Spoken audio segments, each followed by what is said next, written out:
Stand by to launch FanStream Sports. 3, 2, 1. Let's start. Hello, sports fans. Welcome to FanStream Sports. Nothing but pure sports. This is the JP Show. JP, it is so good to hear you back on the air. Stand by. Now, here's JP. All right, welcome into what is decidedly one of the greatest victory Mondays we will have in Buccaneers history. I don't even know what the hell just transpired less than 24 hours ago. I don't even know how you encapsulate all that went on. I don't even know how I get all the information in from our post-game discussions with the players and coaches. There's so much to talk about. So glad you are with us on this Monday morning as the Bucs are four-time NFC South Division champions. And for a lifelong Bucs fan like you, Nick Geddes from On3 Sports, good morning to you. It's got to be a great day to wake up to yet another division title as the Saints and Falcons and Carolina Panthers just suck it. Yeah, they do what they do. They do what they do. I mean, the Bucs used to be them too. Let's be honest. Yes, but, and it's good not to be. It's good not to be in that state of futility anymore. It's good to win the NFC South for 4 years in a row. What, the Bucs had won it like 6 times, I think, before this run, and their entire history up to that point, which is nuts. Only team in the NFC to go to the playoffs 5 years in a row. It's like we're living in whether we realize it or not, because of how many times we have bitch and moan Mondays with this football team sometimes. This is the golden age of Tampa Bay Buccaneers football. Absolutely. And you got to throw in the Brady part of that as well, right? And the Super Bowl championship and what he brought, another division title. And it all kind of seamlessly goes. And I think, where I'm going to go in this somewhat abbreviated monologue as we get through this is, a couple of things. When we talked about Camp Kumbaya from the very beginning of this season, and I told you there's something special happening with this team. There's, the offseason was magical. In order to get all those guys back and get everybody on the same page in the NFL, it's next to impossible. It's next to impossible because you know what? It's a business. We're told all the time, it's a business. This is the business part of it. You know what they didn't make? Business decisions. That's what they didn't make. That's what Mike Evans did not make a business decision. Houston threw gobs of money at him. He did not make a business decision. He made a personal, team first decision, personal in terms of his family and not being about money. You know who else got more money thrown at him? Baker Mayfield. He could have gone other places, but as Mike told me yesterday, I asked him about that afterwards. I said, as you stand here, Mike, and all that's what's transpired in the last half hour, tying Jerry Rice, another playoff win and division title. And you think back to this offseason where you were vacillating about whether you were going to stay or not and all the money that was being thrown at you. How glad are you that you made the right decision? And he just kind of laughed. He said, I was never going to leave Tampa Bay. I was never. You know why? Because this organization has built a culture. Those of you who hate that word, this is what it is. This is why it matters. They built a culture that made him want to stay. And the same thing goes for Baker Mayfield. And what did we see yesterday from Baker Mayfield? The thing that I love about Bake is, you could walk into a bar, right, at the patio or the Anchor Bar, or any other dive bar in Tampa. You could find yourself some Baker Mayfield. And you can find probably a lot of other guys that look like him. He's not 6'5". He's not Josh Allen. He's not a guy that's going to just wow you with his athletic ability. But you know what? He's a hell of an athlete. That dude is one hell of a freaking athlete. Did you see that throw to Jaylen McMillan in the corner of the end zone on the run, on the full sprint, to throw a 40-yard basically traveling distance, 35 to 40 yards on the line to a pinpoint spot outside the white line where only Jaylen McMillan can catch that ball? Did you see that? Not to live in the moment, but is that the best pass Baker Mayfield's ever made? At least in a Buccaneer uniform? It's pretty damn close. Tom Brady was going nuts on the broadcast. Yeah. For those who were watching at home. Well, and here's Tom Brady can't make that throw. Tom Brady cannot make that. Probably not. He can't make the throw. He can't because he can't get out the side. It takes momentum moving forward to be able to make that throw. And he ain't running out of the pocket. He's not. First of all, he's not escaping the pocket. Number one, that's a sack. And to be able to buy the time and get out of it and to throw that ball. But and he ends up with 4,500 yards and 41 touchdown passes. Only 4 other quarterbacks have done that. And their names are Breeze, Brady, Marino. I'm forgetting the thing. Okay. I mean, rarefied air. Yeah, I actually have the list right here. It's a few more guys, but it's Tom Brady, Drew Brees, Joe Burrow, Andrew Luck, Patrick Mahomes, Peyton Manning, Dan Marino, Aaron Rodgers, Matthew Stafford, and now Baker Mayfield. So I believe that's another list where he was in the top 5, or there was only 5 of them. So maybe I'm forgetting another piece of criteria there. But 70% completion percentage to it. Yeah, yeah. You're thinking of. Yeah. So added 71% completion percentage. I mean, it's insane. It's off the charts. And people go, oh, well, it's a good year. Are you kidding me? He lost Chris Godwin week 5. His leading receiver, his go-to third down guy, the most important player, frankly, outside of Baker Mayfield in the offense. With the obviously, apologies to Mike Evans, but Godwin was that guy.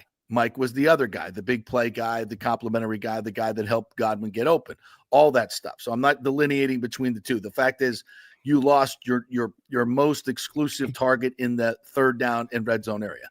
I mean, and you still put up all those numbers.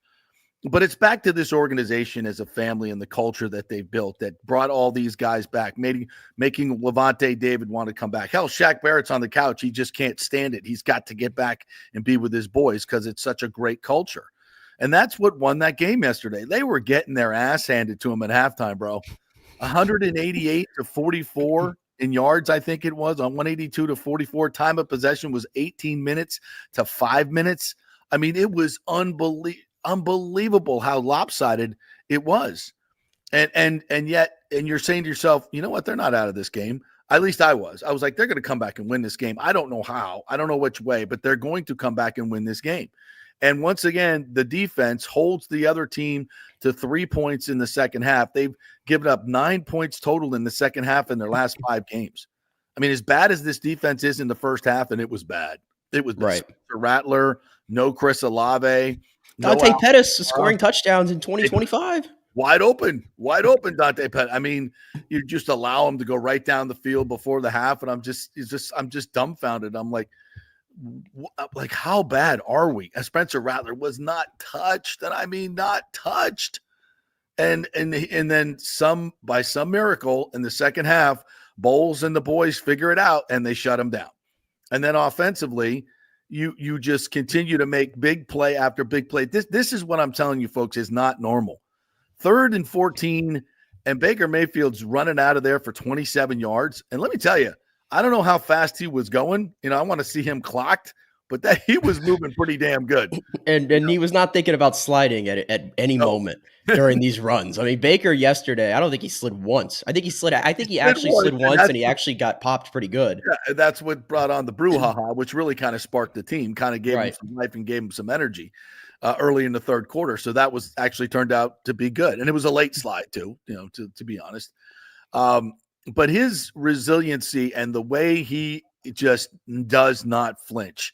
I mean, this dude, he may not be the MVP, although I think he deserves a tremendous amount of consideration for MVP.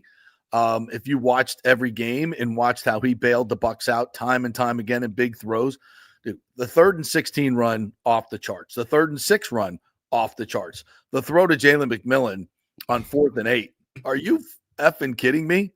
I mean, that ball from my perspective in the press box, I was kind of like right in line with the throw. And as some in the press box were lamenting out loud, how do you go for it on 4th and 8? How do you go for it on 4th and 8? And then you go for the home run. I mean, it's not the most sound strategy, but it doesn't matter to Baker Mayfield. He just makes plays. And Jaylen McMillan, oh my God.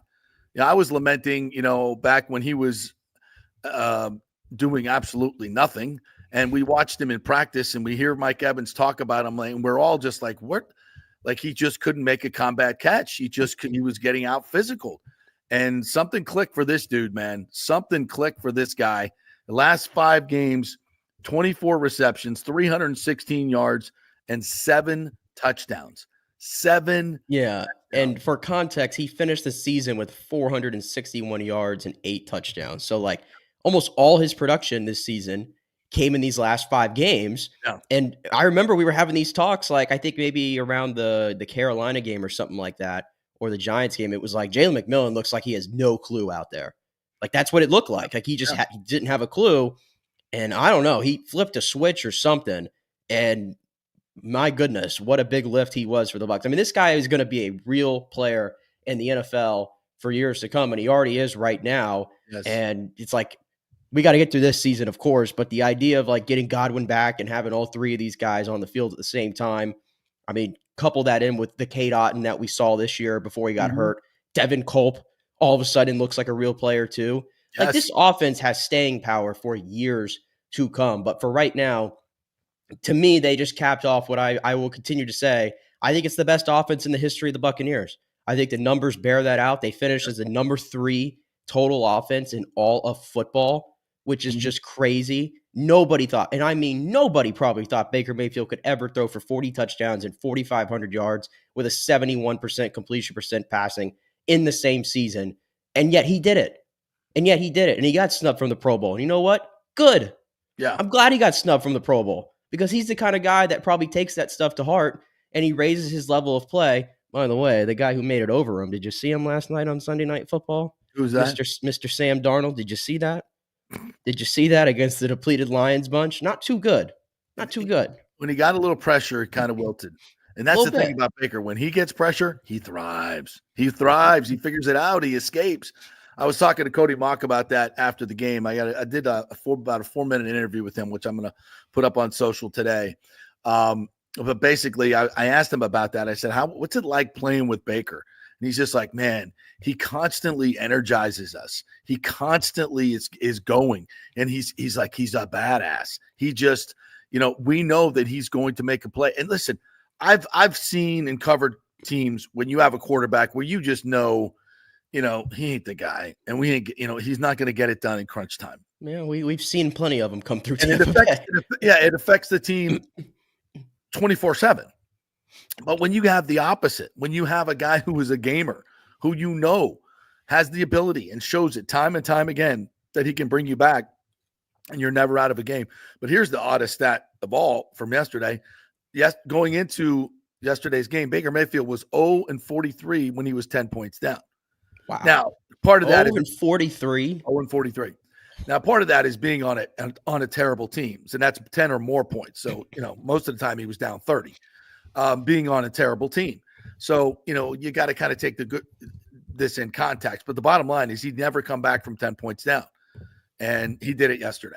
Of course he did. You know why? Because they had to have it. They had to have it. So the big plays in the second half that he made time and time again are just becoming commonplace. But I'm just saying, folks, appreciate what you're watching. I don't know if you're ever going to see another season like Baker Mayfield just had in the regular year. Now he might have better numbers, and there's no reason to think that he won't continue to get better. But it's hard to do in this league. It's hard to average 30 points a game in this league. It's hard to do what we just said, 4,500 yards, 41 touchdowns, 71% completion percentage. It's only 5 guys have ever done it, and every one of them are in the Hall of Fame or headed there. So Baker just doesn't get his due, and I don't know why. I think it's probably because of his stature. He's a small guy. It took Drew Brees a long time for him to get his due. You just have to put up numbers after numbers after numbers, and finally you push the door down. And I think Baker's in the process of doing that. But he's still, he gets snubbed for the Pro Bowl. He's still going to not get the respect of some people. But you can't deny what he's done on the field. Yeah, and numbers pale in comparison. And as good as those numbers are, they pale in comparison to his actual impact on the team. Right. And keep in mind, again, who he was following. He had to follow the greatest of all time, who came to this city, who chose this team, and won a Super Bowl in their own stadium, which will probably never be done again. He had to follow that guy. okay, which was at the time like the oldest roster in the NFL. Now it's like the second or third youngest roster in the NFL, and they've gotten better since that 2022 season, every season since. Like they always say you don't want to follow the guy. You want to follow the guy that came after the guy. Exactly. Baker Mayfield just came in with no expectations. 1 year, $4 million, incentives up to $8 million. And he parlayed that into a 3-year deal where now he's getting like $33 million or something like that. And compared to some of the quarterback play I see around the league of guys who are making $20 million more than him per season, he's one of the biggest steals in the entire league. And he just feels like Tampa Bay. He's grabbed this city by the throat. Everybody loves him. The way he hypes up a crowd with these runs, it feels very Mike Allstott-esque. Yes. I feel like that was probably the same quality that Mike had back in the day when the Bucs were doing nothing offensively, but they would give the ball to Mike and he would reel off one of these crazy runs where he's just smashing off guys and won't go down, and that got Raymond James Stadium into it. That, to me, is what Baker Mayfield is for the current iteration of the Tampa Bay Buccaneers. And that you're getting that from your quarterback, and that doesn't happen so much around the league.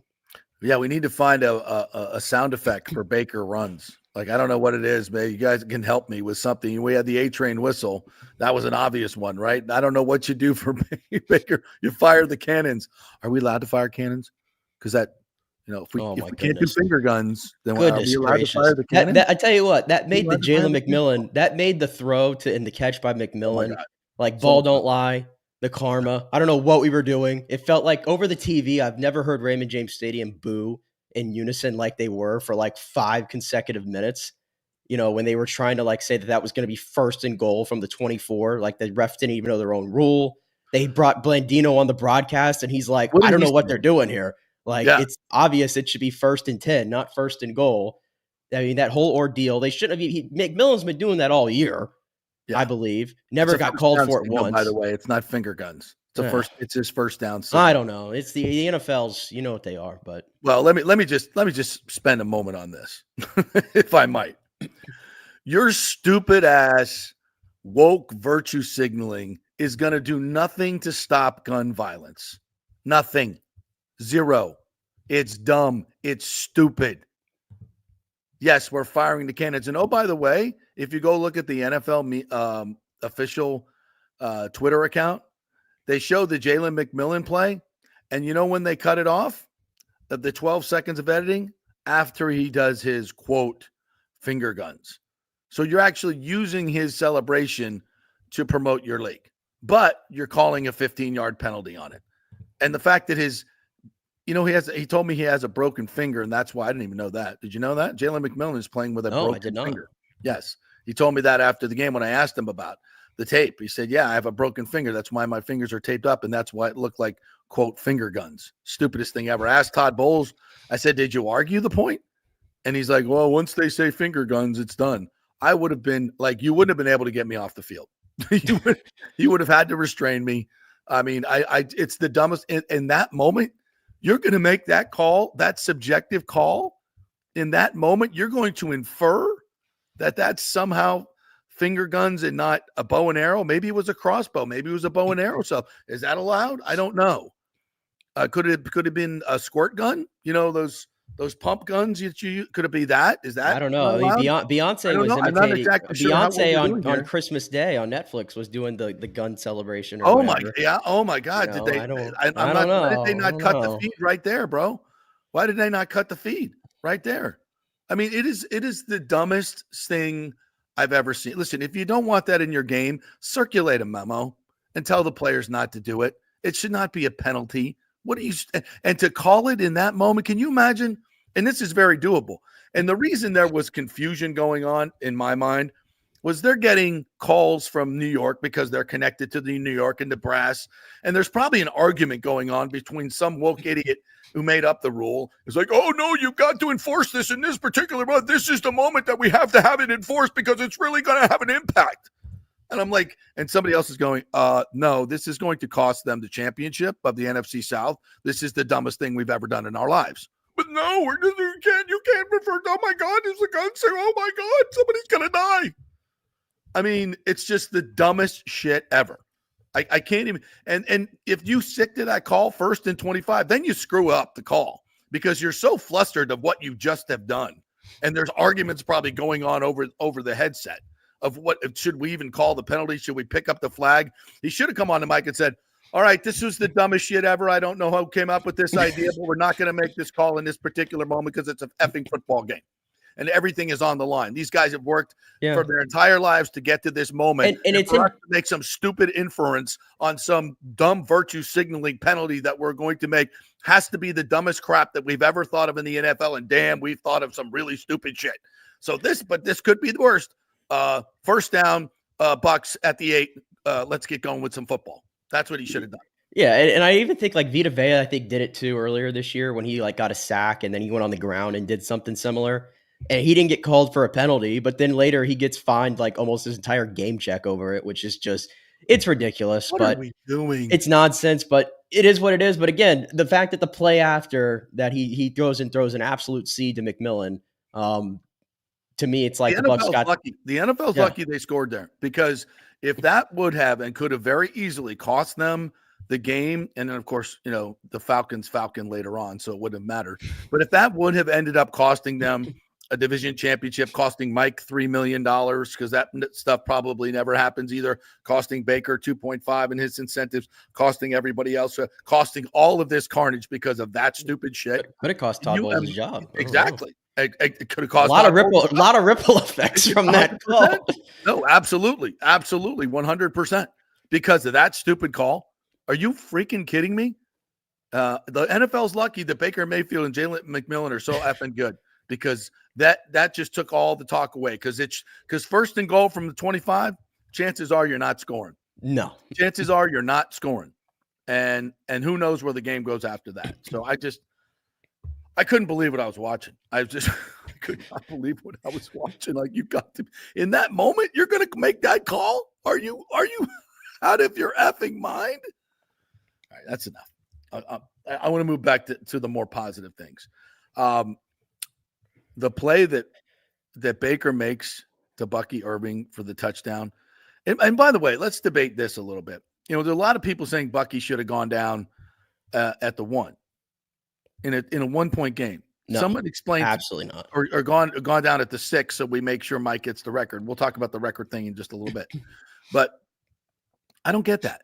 The Saints had 2 timeouts, so if you don't score there, you're still up 1, right? You can't run the clock out. Right? They have 2 timeouts, or am I doing the math wrong? I might be doing the math wrong, but I don't think you can just take a knee and win the game at that point. Or if you kick a field goal, they're still going to have some time left to come back. Yeah, I don't think you could start kneeing and everything. And by the way, I don't want to leave any doubt. I mean, chances are the Bucs still find a way to score and everything and all that, but the moment was right there in front of you. I don't think Bucky Irving in that moment is thinking about, Mike's maybe he is, I don't know, but leave no doubt. I mean, when it happened though, it kind of was like, at least for me, it was like this deflating feeling, like he scored, and yet I'm like screaming at TV, no, he's going to finish with 995 yards because of this. And then I'm like looking at the clock, and the way that it panned out, JP, I was like, okay, the Saints still have 2 minutes left. They have a couple timeouts. This is a situation where the Bucs defense usually does not come up in the big moment, because I know that they're going to be playing off coverage. Yep. And they're probably going to complete a bunch of passes to the sideline with no resistance. And there's a chance the Saints could tie this game up and we're going to go to overtime. And that's how I was thinking. That's the only way Mike's going to get the record. Right. Little did I know the Buccaneers defense was going to make a stand after they allowed the Saints to get into field goal position in like 3 plays. Then they make a stand, and I'm like, oh, wow, the Bucs got the ball back with 36 seconds. And then from there, we all knew it was coming. So, all right, so let's drill down on this. First of all, I'm thinking it's Todd Bowles. This is, Tortorella was safe as death. Bowles is safe as life, like as we witnessed in the first half, that defense. It's just, I'm like, there's no way he's just going to take a knee, and then come into the press conference and say, hey, you can't take a chance. You cannot take a chance on something like that. Ball gets intercepted. Mike fumbles the football. They scoop and score. Like, there's risk here. We have, all we had to do is take a knee. I'm not going to be that coach that risks, getting the, I mean, these things are going through my mind. Right. And I'm like, oh, no, don't. And then I'm like, no, he can't do that. The entire crowd is standing. Like, dude, it's 36 seconds left.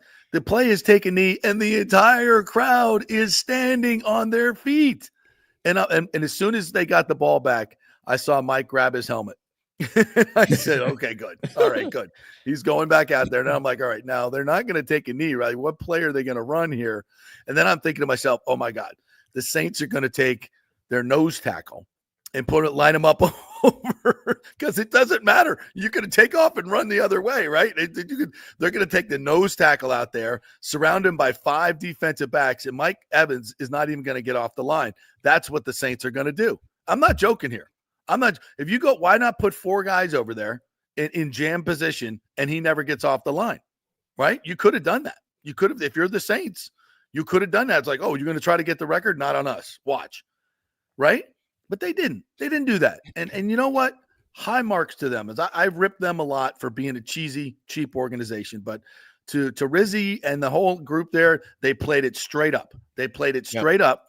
I'm not going to say they allowed him to get it. It's, it's a nice play. It was a solid little play call there to get Mike wide open. And by the way, I asked Mike about the play call, and he said it was the same play call that Bucky scored on.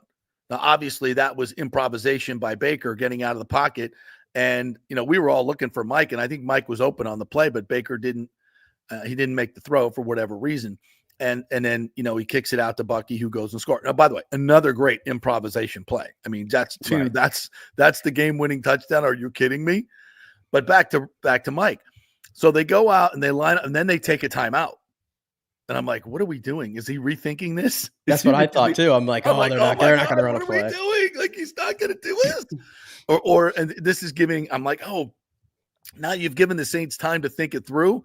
Because Mike said that they were talking about the whole game, watch 13, don't let him get it, don't let him get it. So they were talking about it the whole time on the field. So I'm thinking, oh, now they're going to go line up everybody out there and just deny him getting it. But they lined up, basically in the same formation, I think, and they ran the play. And Mike caught it 3 yards off the line, by the way. Yeah. He needed the yak, and he got it. So that's the most I've ever seen Mike go for actual yak like that in that little situation. Yeah. Usually he just sort of turtles up, Yeah, right. And so he makes it, and the place just goes nuts. I mean, and he's, and then in a live ball situation, because the clock's still running, right? He spikes the ball, and I'm like, oh my God, that's going to be a penalty. But it's an after the foul penalty, it's after the play penalty, so it's still good. But Adrian Hill, idiotic referee that he is, Mr. This is the third quarter, whatever. Didn't make the call. Thank God, because that's a penalty. Could have called it. And he gets the record, and the rest is history. It's such a, it's the worst part about it. And I said this to him, and my question on the podium was, it's an individual record, but it's not, because, and I think I asked Bowles this, he's such a team guy. Yeah. And that's true, because that record was just not Mike's. That record was for the fans, clearly. Yep. That record was for the offense, for the team, for the organization. It was. I was going to say that Mike chasing the record yesterday and then getting it on the final play. It almost, to me, that the Buccaneers making the playoffs for the 5th year in a row, winning the division, took a backseat to what Mike Evans was doing. It felt like that. Yeah. And the reaction. I mean, that's the greatest thing. You talk about the word culture and how sometimes that could be an overused word. But look at the reaction from everybody on that sideline when Mike got that record. I mean, Mike, I never see Mike usually even get that fired up either. Usually he's a very mild-mannered man, and he was so into it. You could tell that meant a lot to him. It meant a lot for the team to get that. And for the fan base, I know we talk a lot about Mike and his impact, his legacy, and we're going to do that, whenever he decides to hang him up. And I think he's got plenty of years to go before we get to that point. But what this guy's meant to the community, the fact that he was Jason Licht's first draft pick in 2014, and there were many of you, and I know who you are, who were screaming for Johnny Manziel to be drafted with the 7th overall pick in the 2014 NFL draft. And Jason Licht makes a very smart decision to go get the guy that he was throwing to in college, and Mike Evans, and to have this sort of longevity that he's had with all the success piled in, everything that he does for the community, The fact that he was here when the Bucs were still the Yucks and he had to play with some crap quarterbacks over the duration of his career, he never complained. He never bitched about it one time, as far as I remember. And now it's paying off, and he never got the recognition because that's what happens when you play in Tampa Bay. But this year, finally, it seems like everybody around the NFL has opened their eyes to the fact of, you know what? Mike Evans is an all-time player, and we probably haven't given him his due, and now he's getting it, and it's a beautiful thing to see. I think Mike Evans yesterday officially entered himself into that Mount Rushmore sort of discussion. I know that that's very subjective. He's obviously the best offensive player the Buccaneers have ever had. And again, just you want to see good things happen to good people, and Mike's an awesome dude. Yeah, no question about it. And that's why it resonated so much. If he was, a me guy, no one would care, really. I mean, some would, but it would be a footnote. But it's not, and I love that. As Nathan Elliott said, he was in the crowd yesterday. People were in tears of joy for Mike Evans making the big catch. More Right Rudder says, I was tearing up all the way in Dallas. It's like everyone jumping up and down was pretty cool. And this is something that James brings to the table that I think is very interesting because I wasn't watching, the TV or the TV coverage. He said, TV highlight shows focus more on the $3 million bonus versus the record. The so-called pundits are clueless, and it proves they really don't do any research on the money they make. It's like nobody in the post-game press conference it mentioned the $3 million. I mean, JP, I didn't even know until yesterday. We were talking about it in our work chat yesterday about Mike's getting the record and everything. And people were focusing on, well, he's actually getting the $3 million incentive bonus and everything. And we were having this discussion about, they were saying like, I doubt the Bucs want him to get the record because then they have to pay him $3 million. And I'm like, listen, this is news to me. I didn't even know till yesterday, halfway through the game, that Mike Evans was going to get a $3 million incentive by getting 1,000 yards. I had no idea. I don't know how many people in Tampa Bay land did because it was never a point of discussion. You know what? There's some owners out there who could be really cheap and really stingy, and they don't want guys to get those incentives. The Bucs have never been that way. Remember when they got Rob Gronkowski his incentive, I think during the 2020 season or 2021 season? I forgot what it was, but they got him the amount of catches he needed for that. And then yesterday from Mike, it was such a big talking point that we have to get this guy the record. We have to get this guy the record. The money never came a part of it. But you know what? I'm happy Mike got it because Mike took a pay cut to stay here and has altered his contract over and over to help the Bucs and keep a competitive roster. So the fact that he got his $3 million, shout out to him. Yeah. Like, who cares? It's $3 million. Yeah. And I think Bake got 2.5, but no, and I saw Brian Glazer after the game. I was going to stop and ask him, but he looked like he was on the move. But I would say to myself, you know what? If he came up 5 yards short, the Bucs would have found a way to pay him. They would have found a way to pay him in some personal services contract or something. They would have paid him. And by the way, I forget who told me yesterday in the press box. Oh God, I wish I could give him credit. But anyway, there was a point earlier in the season where Bowles took a penalty instead of give Mike at a 9-yard gain, and it was 4th and 1, and there was an offsides penalty or something, and he took that to make it 3rd and 5, which is probably the right call.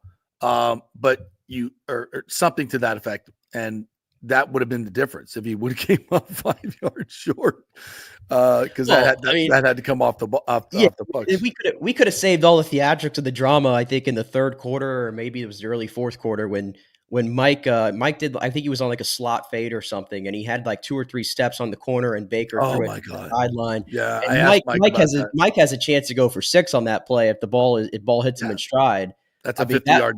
touchdown. Yeah, that's the record right there. So that would have saved all the theatrics. But I mean, given how it happened, the Bucs were able to win the game. I like that it happened the way that it did because it gave us this special moment that we were able to rally around. And the fact, again, the guy essentially missed 4 games because he missed 3 quarters in that Baltimore game. Right. Then he missed 3 games after that. We all saw that he had to average so-and-so like over 100 yards for the last whatever games to get it. And it seemed unlikely. But Mike Evans, you know what he does? He does what great players do. And Mike Evans was the best receiver from week 11 on when he got back from his injury. How do I know that? Because the numbers tell me. 669 receiving yards week 12 on. That's the most in the entire NFL of any receiver. Mike Evans was, everybody talks about, everybody talks about Mike Evans like, oh yeah, it's impressive. But how many times was Mike Evans a true top 5 guy and in think his about career? That. And the Bucs but you know what? Every win. Yeah, the Bucs needed stretch. every win that they needed to go down the stretch, 6-1, like you mentioned. Probably should have gone 7-0 if not for the hiccup in Dallas.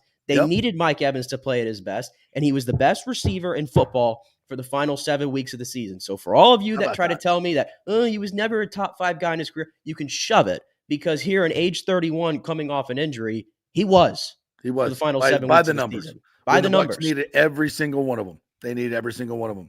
And everybody knew that he was the number 1 target. There was no Chris Godwin, and Jaylen McMillan had not emerged yet, right? Correct. And the other guys on the field were the Sterling Shepards of the world, the Trey Palmers, the Ryan Millers. I mean, Ryan Millers. My goodness, everybody knew Mike was getting Devin the ball. Culp out there making plays. Jeez, Payne Durham catching touchdown passes. I mean, goodness. So this is from. So in chasing the record, I think we need to again say that was a risk. Like, there wasn't taking the knees to play there in any other situation. So, Paul Stewart brought this up, and he just sent this to me, and I was not here for this, but many of you longtime Buck fans will remember this. Final game of 1984, James Wilder needed 173 yards to break the combined rushing receiving total in a season held by Eric Dickerson. He was 10 yards short when the Bucs went up 41-10 in the fourth with 1:21 left. McKay then tries an onside kick to get the ball back, which drove the Jets crazy. Jets recover and go 35 yards in 4 plays to score, with the Bucs backpedaling into the end zone when Johnny Hector scores. So they're basically letting him score. So the Jets then try an onside kick of their own. Bucs recover, 3 runs to Wilder when all 11 Jet defenders are on him for no gain. Scuffles all over the place after the game. Jets promise revenge and put 62 up on the following year on Lehman Bennett. The Berg told me a great story about how he could have thrown to Kevin House on the other sideline, as there was no Jets within 30 yards of him at the snap. Oh, wow. Great story, Paul Stewart. Thank you for that. So, listen, the Saints could have done the same damn thing.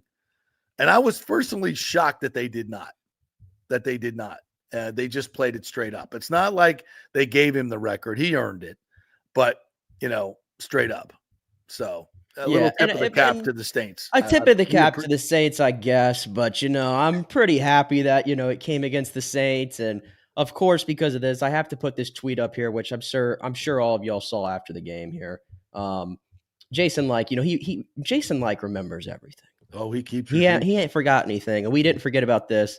And look, the clip was going around yesterday of Cam Jordan a few years ago saying Tampa's gonna just do Tampa things like they always do. And Jason Like says, "Happy we're still doing Tampa things. Have a great night.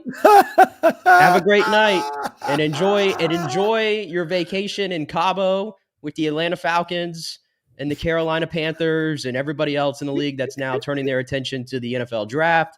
Have fun with that. Have fun with that." That's petty with a capital P, and I love it. Yeah, I absolutely love it. It's payback with a capital P. Exactly. As well. Probably should have mentioned too. Honestly, the Bucs had this one before the game started anyway, because the first thing I saw yesterday in the pregame was that damn duck was on the field. I don't know if this was the duck, to be honest with you, because I thought they had put that duck back into the wild. I don't know. Of course, no, it's the duck. Was this the duck? The duck, yeah. Jason Licht is holding this duck on the sideline before the game. When I saw the video of Tom Brady walking over and Tom's petting the duck and everything and just spreading his goat mojo onto that duck. The goat and the duck. The goat and the duck. Duck meets goat. I mean, it was perfect. I knew right then and there the Bucs had this in the bag. Yeah. I knew it. Yeah. That Ryan Jensen was in the building, caressing the duck. Oh my gosh! I mean, yes, fans walking in with plastic ducks. Luckily, they allowed them through the security. Thank you for doing that.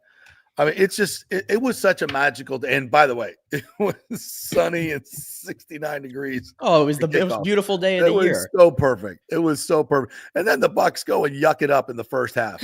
I'm just like, what are you kidding me? We got the duck here. We got the goat here. We got perfect weather, and we're going to do this. again with the freaking Saints. Are you out of your mind? But Baker would not let that happen. No, Baker and it didn't end up happen. It didn't end up mattering. I mean, I'm happy the Bucs didn't necessarily back their way. Like backing their way into the playoffs would have been them losing to the Saints while the Falcons also lose to the Panthers. Like I feel like that would have made everybody go, eh. It feels like you're backing into the playoffs again. But the fact that you were able to go out and earn it, and then the Falcons did what they did, and they lose it overtime by giving up 44 points to the Panthers. Shout out Dave Canales. Shout out Bryce Young. Thank you for that. Yeah. Hate that for Michael Penix, but you know what? You're on the rival right now. Lonnie Wilkins says the Goat and the Duck would be a great name for another hipster cafe on Central. I'm going to promise you this, Lonnie Wilkins, right now. If the Bucs win the Super Bowl, I'm opening up a small beer pub somewhere in a trendy area and calling it the Goat and the Duck. The Goat and the Duck. The Goat and the Duck. Absolutely, 100%. Yeah. And Jaylen Baker's going to hang out there till he's 95 years old. Yeah. And tip Guinnesses or whatever it is he drinks there. And I think Bucky Irving got it wrong. He said this was going to help the Oregon win the national championship. He got it completely wrong. I mean, this is going to help the Buccaneers win the Super Bowl as far as I'm concerned. No. Yeah, that bye week didn't help much, did it? All right, we'll take a break. I want to come back on the other side and get to all these comments. You guys are killing it in the comments. I'm going to get to that and keep this Bucs mojo going.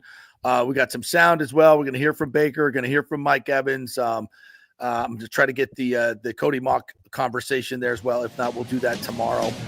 Lots more to get to as we celebrate the Bucs' fourth straight NFC South Division title. We're brought to you by the Jeeves Law Group, JEEVES Lawgroup.com. Scott Jeeves and his team of attorneys over there will fight for you aggressively. So if you have any legal questions whatsoever, they will give you a free case evaluation. So just give them a call. Just go through the website, email, or call them at the JeevesLawGroup.com. Great folks over there. They are local, they are trusted, and they get results. The Jeeves Law Group, non-attorney spokesman, office at St. Pete, Tampa. Back in 3.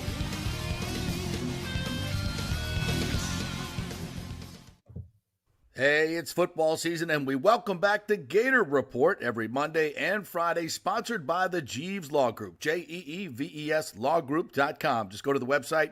You can contact them through there. Scott Jeeves is a tremendous, aggressive attorney and a big Gator fan, so we appreciate him supporting this show and, of course, your Florida Gators. They are local, they are trusted, and they get results. Whether it's personal injury or anything else, any law matter at all, it's the Jeeves Law Group, JEEVES Lawgroup.com. Give them a call. Tell them JP sent you.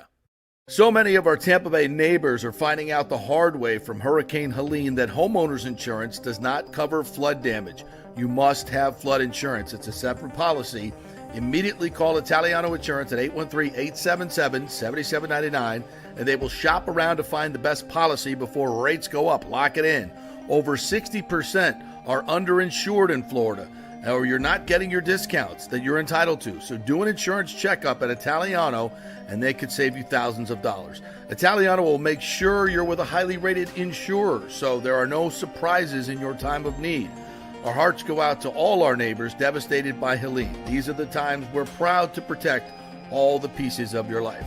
Italiano Insurance, 813-877-7799.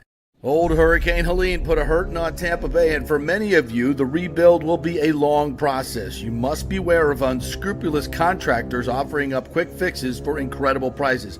It's a scam. So go with long-standing, reputable companies like Third Generation Plumbing and AC. My friend John Rodriguez has been serving Tampa Bay since 1995 with hundreds of 5-star reviews. If you need a new AC system or any home repairs from Helene, they will work with insurance companies to get you taken care of quickly, expertly installed, of course, and a 1-year maintenance plan and 10-year warranty included on all AC units. 0% financing for 60 months. Contact them at thirdgenerationplumbing.com or 813-961-8024. That's 813-961-8024, thirdgenerationplumbing.com. Ciao, Paolo Tini here, owner of Caffè Paradiso, one of South Tampa premier traditional Italian restaurant. We were recently voted number 3 on Open Table list of Tampa Bay's top 10 restaurants. We're very proud of that because we take great care of preparing each dish by hand with homemade sauces, pastas, only the freshest local ingredients. You won't see the big institutional vendor trucks pulling up to our back door. We get our seafood from local vendors. Sometimes I even drive out to Topper Springs and pick out our daily catch right off those boats. So stop by and say hello. Try our traditional lasagna, the fresh veal, some of our signature dishes like capelli al granchio, that is angel hair with lump crab meat, our branzino, that is a sea bass. We're located at 4205 South McDill, and you can make a reservation on Open Table and read all the great reviews. See you soon. Ciao. Grazie. Let's go! Right now. Back to the show on FanStream Sports.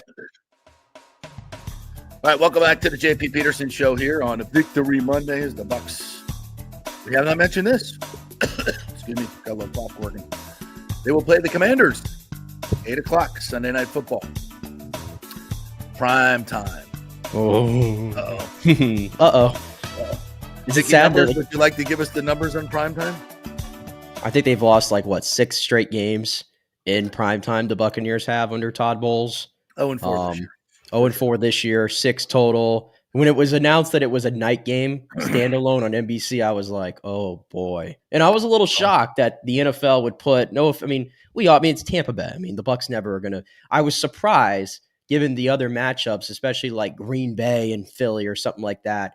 I was a little shocked that the Bucs got that Sunday night slot.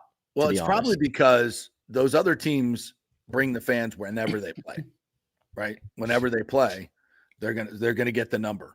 So give the Bucs the advantage of the Sunday night solo stage, prime time to get the numbers up.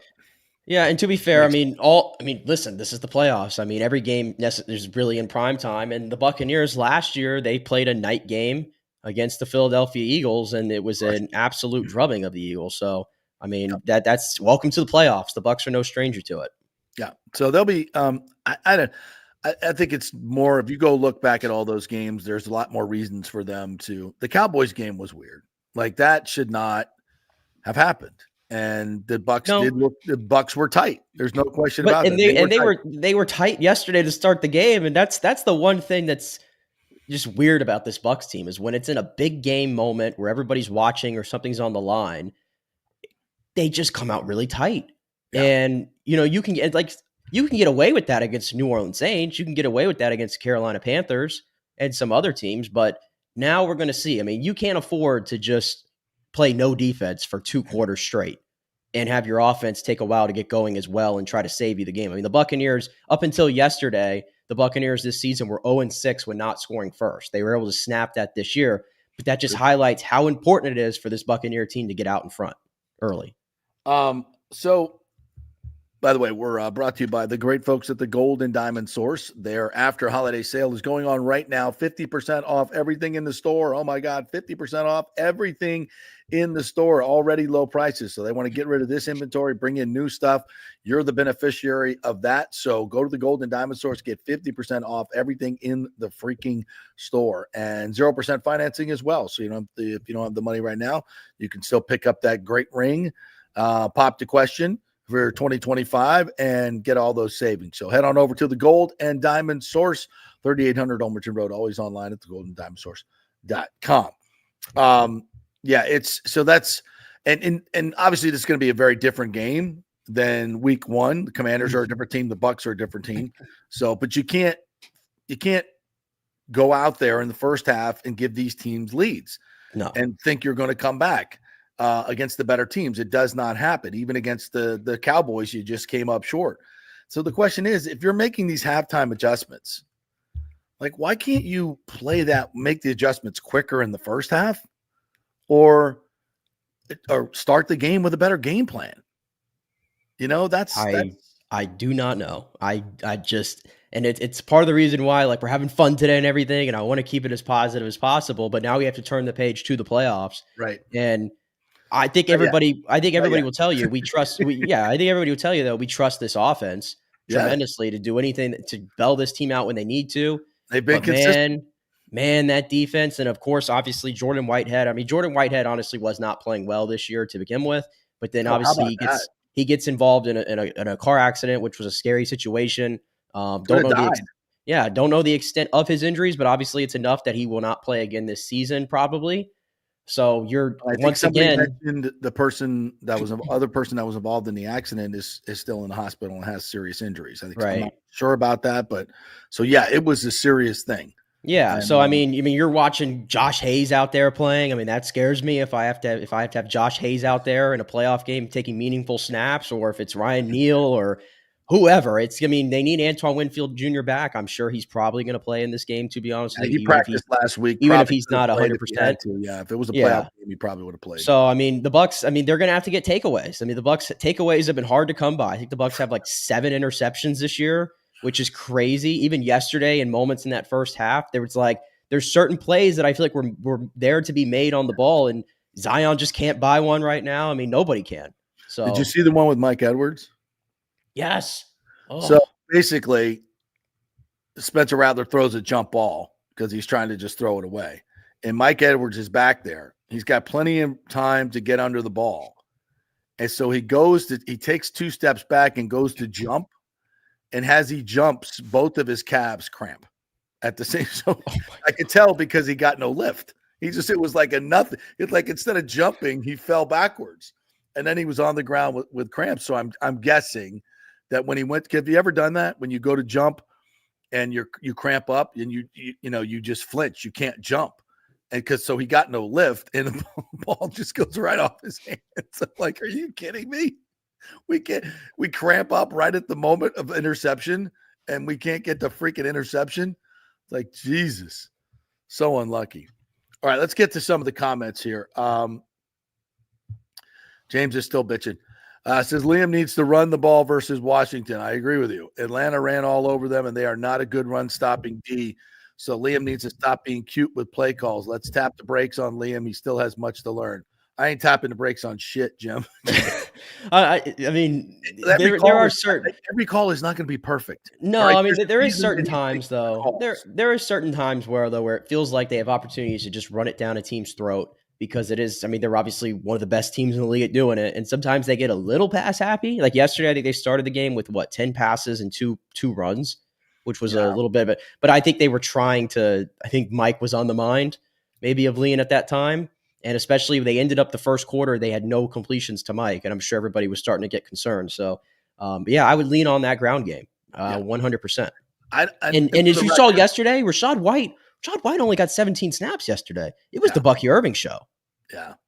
And I don't think Bucky was 100% healthy yesterday. I think he lacked some burst. What did you see?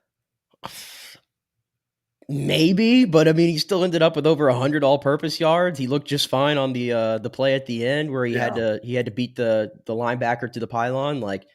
I'm sure nobody's 100% healthy right now, to be honest.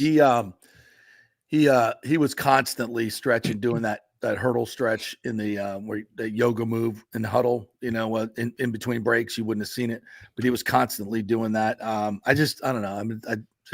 My eyes told me he wasn't right. Evans versus Lattimore again in Washington. Yes. So for this new, we just can't get away from this guy. New Orleans mayor admits city might not be safe for the Super Bowl, says Michael LaRue. Good morning to you. Yeah, these are also the same people that found sophisticated bomb-making materials in his rental home. He traveled to Egypt now and Tampa and Montreal in the past year. There's a lot of things that normal people just don't have laying around or are very hard to get, but yet the FBI wants to definitely tell us that he's working alone. I'm not going to get sidetracked here, and this, when that's after they send out an FBI agent with a nose ring an hour after it to tell us that it's not terrorism. You can't make this up. You just can't. Moving on. That was the Bucs' first win after not scoring first. Yes. And that's a thing, by the way. And I don't know what that is, but they're not good at chasing games for sure. James says the Bucs play on both sides of the ball. They did in the first half. It's one and done. But if they can win and Eagles beat the Pack, I like our chances in Philly. Look, this offense is balanced. It can beat you running. It can beat you throwing. And that's what's important. The Brady offense, for most of the time became totally pass dependent. Now during the Super Bowl, of course, they had playoff Lenny and a ground game that really, really worked. But after that, it became very pass dominant. And and by the way, this is a better, more balanced offense, and it'll work better on the road in the playoffs in the cold. Yeah, and by the way, the Buccaneers are also not just sticking to one sort of package on offense. They could play in any different personnel grouping that you'd like. They can put any sort of personnel out there in general, and they can beat you in any way. And I feel like the thing that makes the Bucs offense so scary, and we've never seen this before, is I think us watching, we have no clue what's coming next. Right. We never know. Exactly. Liam Bag, everybody talks about Ben Johnson and his bag of tricks, and yeah, he's the trick play king and everything, and I'm certainly not discrediting him. But Liam Cohen, I mean, he's got a big bag too. Yeah. And he'll pull out certain plays where he could just scheme guys wide open, and you're just like, wow. It just takes you back. Unlike the Lions, who use some of those silly, creative, and effective plays in times when they didn't need them and expose them to film study of other teams, Liam hasn't done that. He saved them for the playoffs. Honestly, I don't even know if you even need them. I mean, the Bucs, they beat up on anybody straight up. Exactly. I mean, we're talking about the Bucs. The Bucs did not have their A offense game. I mean, you look at this stretch that they've been so great here, where they had like a plus 96 point differential, I think, over these last 7 games, which is the most they've ever had ever in their franchise's history in a 7-game stretch. Like their offense, how many times did you say that the offense actually played their A game? Like maybe in the Chargers game, and the Panthers game. I mean, obviously the Giants, but everybody does that against the Giants. I thought they were pretty good yesterday. They just didn't have the ball in the first half. Yeah, but my point is though, except one. My point is though, it's like their off games, or the games where they're not as clean as an operation, they're scoring 24, 26, 27 points. It's not like they're scoring 10 or 13 or something like that. Exactly. John Hill says, will Jerry Rice pull a Mark Gastineau? Think not. No, I don't think he will. You hurt me. You hurt me, Baker. You hurt me. All playoff games are primetime. No, they're not. Primetime is after 8 o'clock. Not after 4 o'clock. All playoff games. No, did I do that? By the way, Nick, happy Netflix Raw Day. Oh, big day, big night tonight. Big night tonight, JP. Why do I have so much more wrestling stuff in my X timeline than I've ever had? Well, that sounds beautiful, but tonight, I just don't know what it means. Tonight, Monday Night Raw makes its debut on Netflix. Going forward, every Monday night, 8 to 11 on Netflix. And tonight is a huge show. John Cena kicks off his 1-year retirement tour tonight. The Rock confirmed last night that he's going to be there tonight. It's going to be epic tonight. In the Intuit Dome in Los Angeles, it's going to be big time. What's the Intuit Dome? The new Clippers arena. That new Clippers arena that they built. Oh, is it a new arena or is it the old it's brand new. This year was the first year where the Clippers play. What's his face? Ballmer built it. So, yeah. Rick says duck and goat, yummy, a nice Chinese Greek dinner. Yeah, I will be serving goat and duck in my restaurant, by the way. Duck double, stunt duck.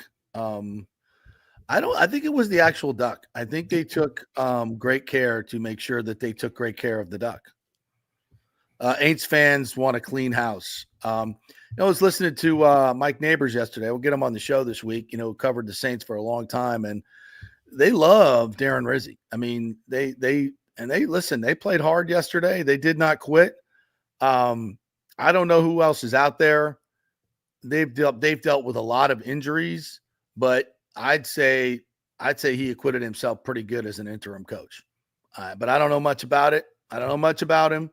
But I would if I'm a Bucs fan, I would be dying for the Saints to just sign Darren Rizzi. You do that. But it's funny. It's like who's out there as coaching candidates? Well, that's hilarious. That's hilarious. The Jets are interviewing Rex Ryan, and Rex thinks that, like, Rex said today on like ESPN radio that he believes he's the best man for the job and he's going to get it. Like, the Jets requested to interview Arthur Smith today.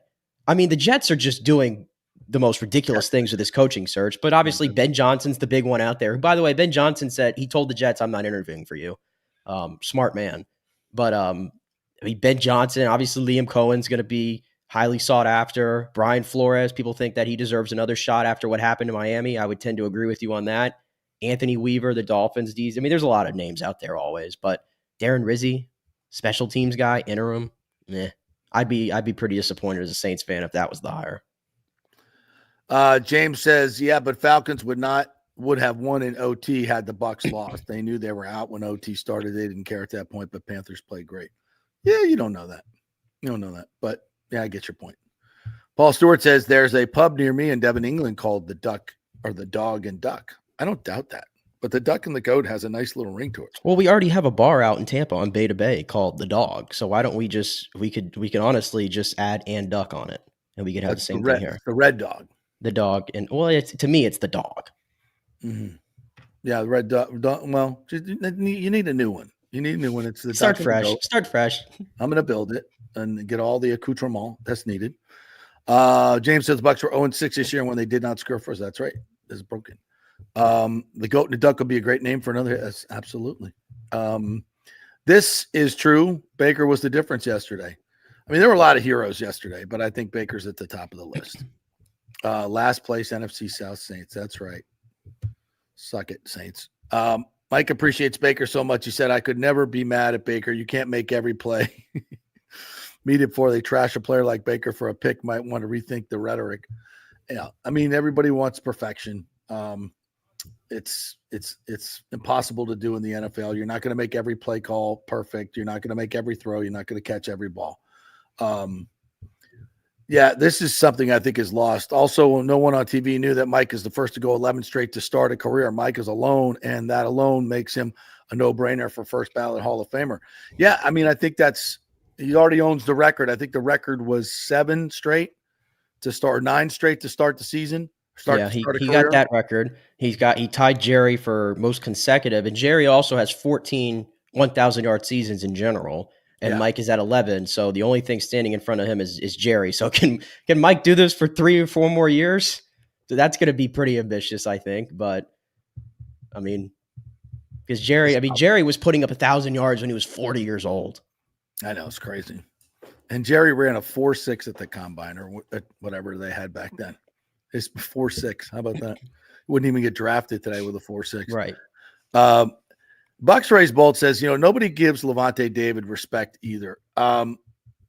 He didn't splash much yesterday. He made one really good play over the middle of the field where he got like a fingertip on the ball. Oh, yeah. That was Jawan Johnson. Yeah. I mean, I've said that. I mean, Levante David is 35 years old. I think if anybody's watched him this year, specifically in coverage, Father Time has got to him. I think there's no doubt about that. I would probably guess this is going to be Levante's last year. It just seems like if it continues for another year, it could get really bad. And I don't want to remember Levante David as a shell of himself. I really don't. And I've already seen hints of that this year. It feels like they need to completely revamp the linebacker room. And I mean completely revamp. I'm talking the entire room, not just one guy. I'm talking the entire room. So, I mean, we all know. They need to find I forgot who's going to be on the market this year. There's a really good veteran that's going to be out there, and they don't cost, obviously the inside linebackers don't cost a whole lot of money, but I would invest in a veteran inside linebacker. He's guys 27, 28, who's good, is really good at solid guy. Doesn't have to be great, doesn't have to be a Pro Bowler, but just someone who can really kind of lead your defense. I think it's an underrated part of defense. Look at the Lions. I mean, the Anzalone. I mean, nobody's going to tell you the Anzalone's an all-pro or somebody like that, but he's a veteran. He calls the defense out there. He comes back yesterday, 7 weeks after a broken forearm. He's the best player on the field last night for the Lions on defense. I mean, that one little switch changed so much for them. Yeah. Did you see that the zipper that he had? Stitches. That was nasty. Ugh. And I think the quote was, everybody wants to be a dog until you have to endure the pain that it takes to go through all this and get back. And he's right. Yeah. I can't even imagine what these guys go through to get back, and the rehab that's because it's not like regular rehab. I mean, you're trying to speed it up as fast as you can go. So there's going to be a lot of pain involved. Yeah. Oof. And then meanwhile, the NFL's like, hey, we want you to play 3 games in 11 days during the holidays after 15 games already that you've played. Suit up. Money. James says, never did I think Bowles would take a knee. This was about the organization, respect for Mike Evans. The risk was worth it. That play could give Bucs a spark to go far in the playoffs. Players have to respect the coaches. I agree. I'm not saying it wasn't, but it didn't cross your mind even a little bit. Did it cross your mind even a little bit, Nick? I just felt like there was so much pressure because of the fans.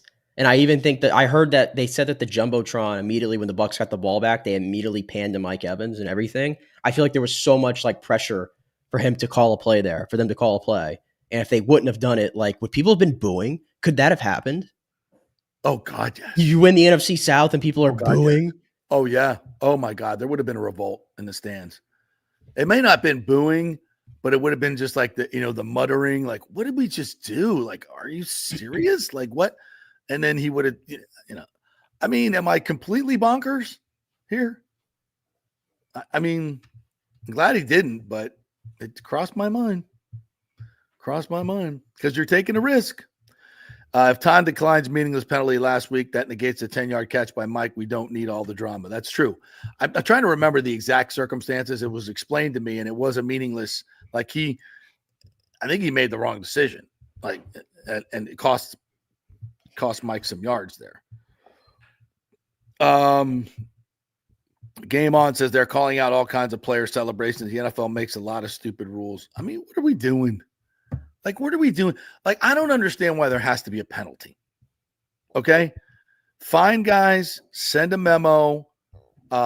Circulate the memos. This is what we'd rather have. Don't do this. Don't do that. There need not be a penalty because you run into things like this that could have really derailed the game. And let me just tell you what, if that happens, do you understand the blowback that would happen today when, the only people that know about this right now are just Buck fans, and maybe some Saints fans. Had this been a bigger game on a bigger stage, I know Brady was here and all that, and I'd be interested to hear what did the broadcasters say about it? Did they say, I mean, dare they? Well, Brady contractually can't criticize the NFL. I mean, they're not. I mean, they're broadcasters for Fox, yeah, but also for the NFL. I mean, they were pretty like, the rules state that you can't do that. So, but who said that's what he did? It's completely subjective. It's subjective. I mean, literally like 10 minutes later, I saw Miles Sanders did like kind of like this too, and I'm like, so what? I'm so confused. Like, what is? I don't know. I mean, they look the same to me. So I don't think there's any. If you do this. And going first down, okay, I'm doing this for you people on the podcast. We're doing a visual here, but if you do this, you're okay. That looks like a blade or a shotgun. I'm pretty sure if you do this, you're fine. But when you pull out these guys, I think you're in the area where they're gonna call it. I don't know. I don't make the rules. The people that do are morons. Yeah. By the way, not doing anything. I mean, I could go look at 1,000 things you do in the NFL that create worse issues in society than that. Yeah, like Antonio Brown quitting on his team and doing jumping jacks in the end zone. There's a million things I could talk about. I mean, the violence of the game in and of itself. I mean, what are we talking about here? I don't know. It sounds very kindergarten. Like I told Case about it last night, and she's like, it sounds like something I would tell my kids that are like 5 years old. Yeah. It's so true. It's just the virtue signaling is just, and it may get bigger, but had it cost them the game, the NFL would be in some serious damage control mode today. Sergio Abdul today says this team cannot start out flat in the playoff against the Commanders like they did yesterday. We have to come out strong and score first. Could not agree more. Yeah. Look, this is not the day to talk about the flaws of this team, although obviously we can. But yeah, there are flaws. Yeah. There are lots of flaws. And I don't even want to get into the Liam versus Tom discussion. I know some of you guys have discussion. I know some of you guys have brought it up. It's just not today. We're not doing that today. Maybe later. But speaking of Liam, got all off season to talk about that. But speaking of Liam Cohen, because I think this is relevant. This is not Todd versus Liam, but obviously, teams can start interviewing coaches. That's happening. I have not seen anybody request to speak with Liam Cohen so far. I've been refreshing Twitter. But per NFL rules, the Bucs can keep teams from interviewing Liam Cohen until January 20th, as long as they are still alive in the playoffs. So that is certainly, the more the Bucs win, the more you can keep teams away from him. And I think, as you've been saying, I think as many in this market have been saying, the Bucs are going to do everything they can, even if that means making him the highest paid coordinator. I don't know. They'll do whatever to keep him around, because to me, it's like you're never going to find it higher like that again. The chances of you hitting on a hire like that again are very, very slim. And so, I mean, if you look at the openings around there, there's no better place than to be the play caller for the Tampa Bay Buccaneers. He's not effing leaving. He's not. If there's one thing I said on Good Morning Football that will go down in history, it's that he's not effing leaving. He's not. There's no way they let him out of the building for many, many, many, many, many reasons. So it's disrespectful to Todd to speak of it now, but I firmly believe that the situation will play itself out respectfully for everybody, and choices that need to be made will be made. But he's not leaving. He's not leaving. There's too much money at stake. He's not, and there's too much success at stake. Everybody knows what's going on, including the Glazers. They all know. Okay, we've enumerated it many times, the positives and negatives of each situation, and I think we all know where we're going with this. Nathan Hill says, referee Adrian Hill is one of the worst officials in the NFL. He always has a terrible game when he is the head referee for Bucs game.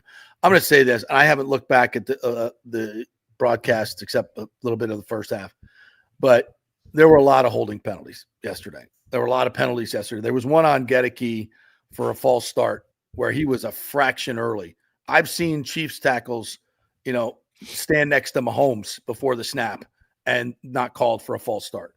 Why is this crew so intent on calling every single minuscule infraction and being a part of the game and never inserting themselves ever more than that call on Jaylen McMillan? It's not what this if you watch any NFL game, I mean, especially the ones in primetime, it feels like this year, this is a constant thing. It's every crew. And it's like, I don't even know if I blame the crew necessarily. They're taking orders from what the league wants. And apparently this is what the league wants. As a consumer of the product, I hate it. But you know what? Record amount of people are watching the league, so I'm sure they don't really care whatsoever. They're going to legislate what they want to legislate. It's the same thing with the nonsensical roughing the passer rules that you have these days. The hip drop tackle, which I didn't even know that was even a term until last playoffs when that was happening. I went to a whole symposium on that. I'm taking a picture here because we just hit 1,000 viewers again, as we've done almost all of this football season. So thank you guys very, very much for tuning in. Our numbers have been through the roof, and we really appreciate it. And I think it's because we give you guys the non-corporate media objective view on everything. And we say things that probably you won't find on other places, especially about the Rays. So we really appreciate you guys jumping in and making the show popular. And I hope we're giving you what you need. And on days like this, I mean, could there be enough coverage of the Tampa Bay Buccaneers in this marketplace? Could there be enough? No. The answer to that is no. Jim Barron, the duck was everywhere. Did they feature it on the broadcast at all? The duck? Yeah. Yeah, they did. Okay. Especially because Tom was interacting with the duck. They got that in there. Michael LaRue says Jane Daniels left yesterday's game because of leg soreness, and Marshawn Lattimore missed the game due to a hamstring. Yeah, well, Marshawn Lattimore's been missing a lot of games over his career with mysterious injuries, so that's something to keep an eye on. Jaden's fine. We know that. I think that was the plan around the league for many of these guys to get like a snap to like get their incentives or whatever, and then they came out. So we know what you're getting with Jayden Daniels next week. We know. Yeezy says, shout out to Glazers. They could have easily made a call and saved $3 million. They surely care about their players. Oh, trust me, there is no way on this earth. So amazing how the Bucs or how the Glazers are viewed on this side of the pond as opposed to the other. Right? It's honestly it couldn't be so much further apart. Well, there was a time here in Tampa Bay where they were reviled for a lot of different reasons. The stadium mess being one of them.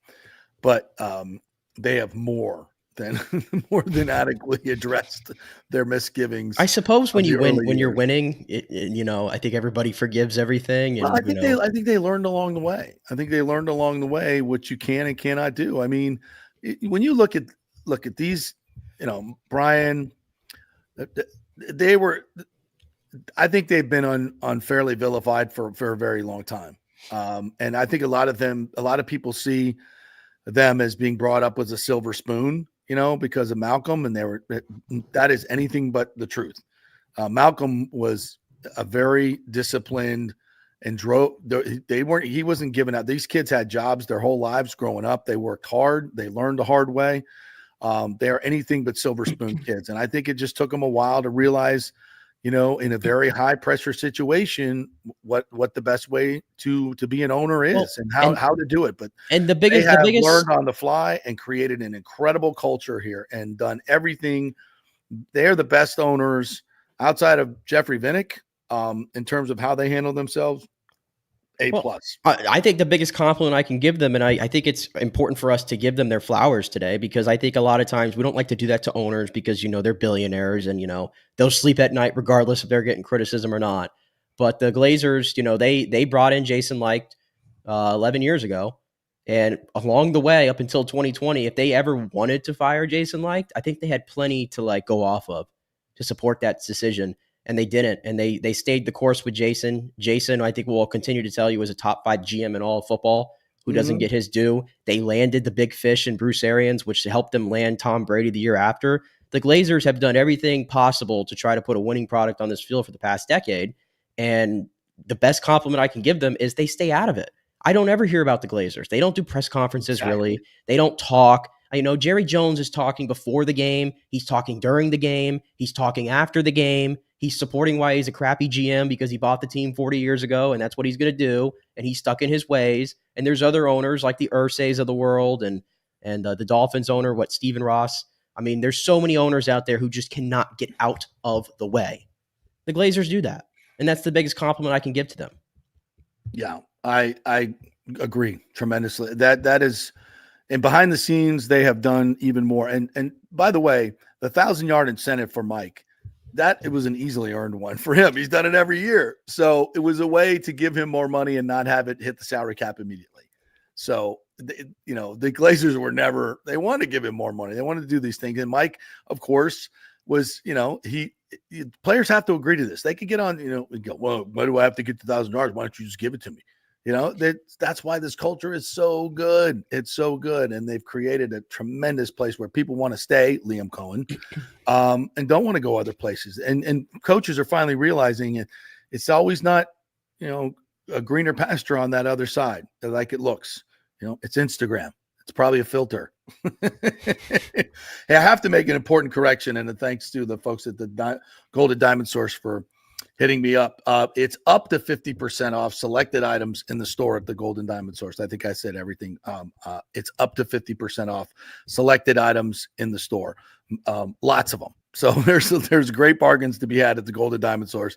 Don't get it twisted, but there's legally I screwed up there. So it does not include coins, bullion, and some other items. So I stand corrected there. It's up to 50% off selected items, but there's a lot of stuff that's on sale right now at the Golden Diamond Source. It's a great time to buy.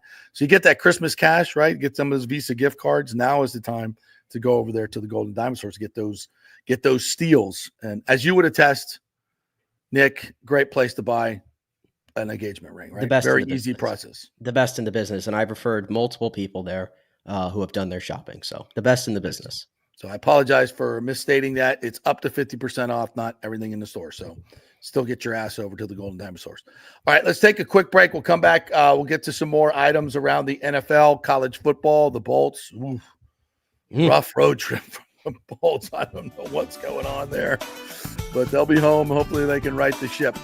We are brought to you by the great folks at Cafe Paradiso. Had a great meal there the other night with my daughter, Shay. Oh, my God, the lobster ravioli. I had the grouper paradise, or paradiso, I guess it is, with lump crab meat, lobster meat on the top, and this capers, this cream sauce, mashed potatoes that were amazing, fettuccine Alfredo. It was the best. Cafe Paradiso, folks. If you want traditional Italian, then it's just magical and a great experience. Cafe Paradiso on South McDill. Back in 3. Hey, folks, let me tell you about Bay Area Modern Medical Center, a very different kind of approach to primary care. Personalized preventative medicine, not a one-pill-fits-all mentality. Christopher Lugo and his experienced medical staff are proactive in looking at issues before they become a problem, encouraging a healthy lifestyle with proper diet, supplements, and exercise to optimize your active lifestyle. Rather than the impersonal, rushed approach, you will be the only patient and will have our full attention. That's new. Getting old is inevitable, but feeling and looking old is avoidable. Bay Area Modern Medical Centers are experts in anti-aging regenerative medicine that optimizes your body's performance in many areas. So call for an appointment to get started on a journey back to full health and a happy life with a new, modern way of healthcare. Call 844-977-3477 or go to BAMMC.com. That's 844-977-3477 or BAMMC.com. Hey, JP here for the Gold and Diamond Source. There's been a lot of talk about lab-grown diamonds. Oh, they're just like the real thing. No, they're not. They're not the real thing. They're lab-grown. They're fake. You want to give your honey a fake diamond? Not a good way to start off the relationship, folks. Take my word for it. Get the real thing, and no place better to shop than the Gold and Diamond Source. And remember, if you shop anywhere else, you don't know if it's real. You don't know what you're buying. The Gold and Diamond Source has been in business for over 40 years. Julie and Steve Weintraub, great benefactors in our community. You know it's real. It's the only place to shop. And if you're planning to purchase for the holidays, don't forget to take advantage of our layaway offer at the Gold and Diamond Source. You can reserve your favorite piece now and pay in easy installments, making your holiday shopping stress-free. As always, we offer up to 5 years interest-free financing for just $84 a month when you finance $5,000. It's the only place to shop for the holidays. It's the Golden Diamond Source. 3800 Ulmerton Road, always online at thegoldendiamondsource.com. Hey Tampa Bay sports fans, this is two-time LPGA major champion Jane Geddes here. After winning the US Open and 10 other LPGA events, I wanted to try something completely different. So I came right off the top turnbuckle and landed in the crazy world of WWE. And yes, you heard that right. That's WWE. Working for the Vince McMahon as the VP of Talent Relations for the company. Now, though, I want to work for you. Everything I've done in my life, I've done with incredible passion. And now I've turned my focus to leading the best real estate team in Tampa Bay, the Geddes Gordon Group with Keller Williams in South Tampa. If you're looking for a new home, an investment property, or looking to sell your current home, we will give you major championship level service. When you choose Geddes Gordon Group, you become part of our inner circle, like family. So if you're looking for a few golf tips or golf course view, we're going to stripe it right down the fairway. Call me at 813-485-6808 or go to gettysgordongroup.com, or again, give me a ring at 813-485-6808. Let's go! Right now, back to the show on FanStream Sports. Holy moly. I just saw something we'll get to here in a second. Once again, the Golden Diamond Source, 50% off, up to 50% off of everything, not everything in the store, but it's a great sale going on right now. Their after holiday sale at the Gold and Diamond Source. Don't forget about the Emily collection as well. Very affordable gold and diamond jewelry, distinct. You won't find it anywhere else. And of course, they have interest-free financing 3 to 5 years, 0%.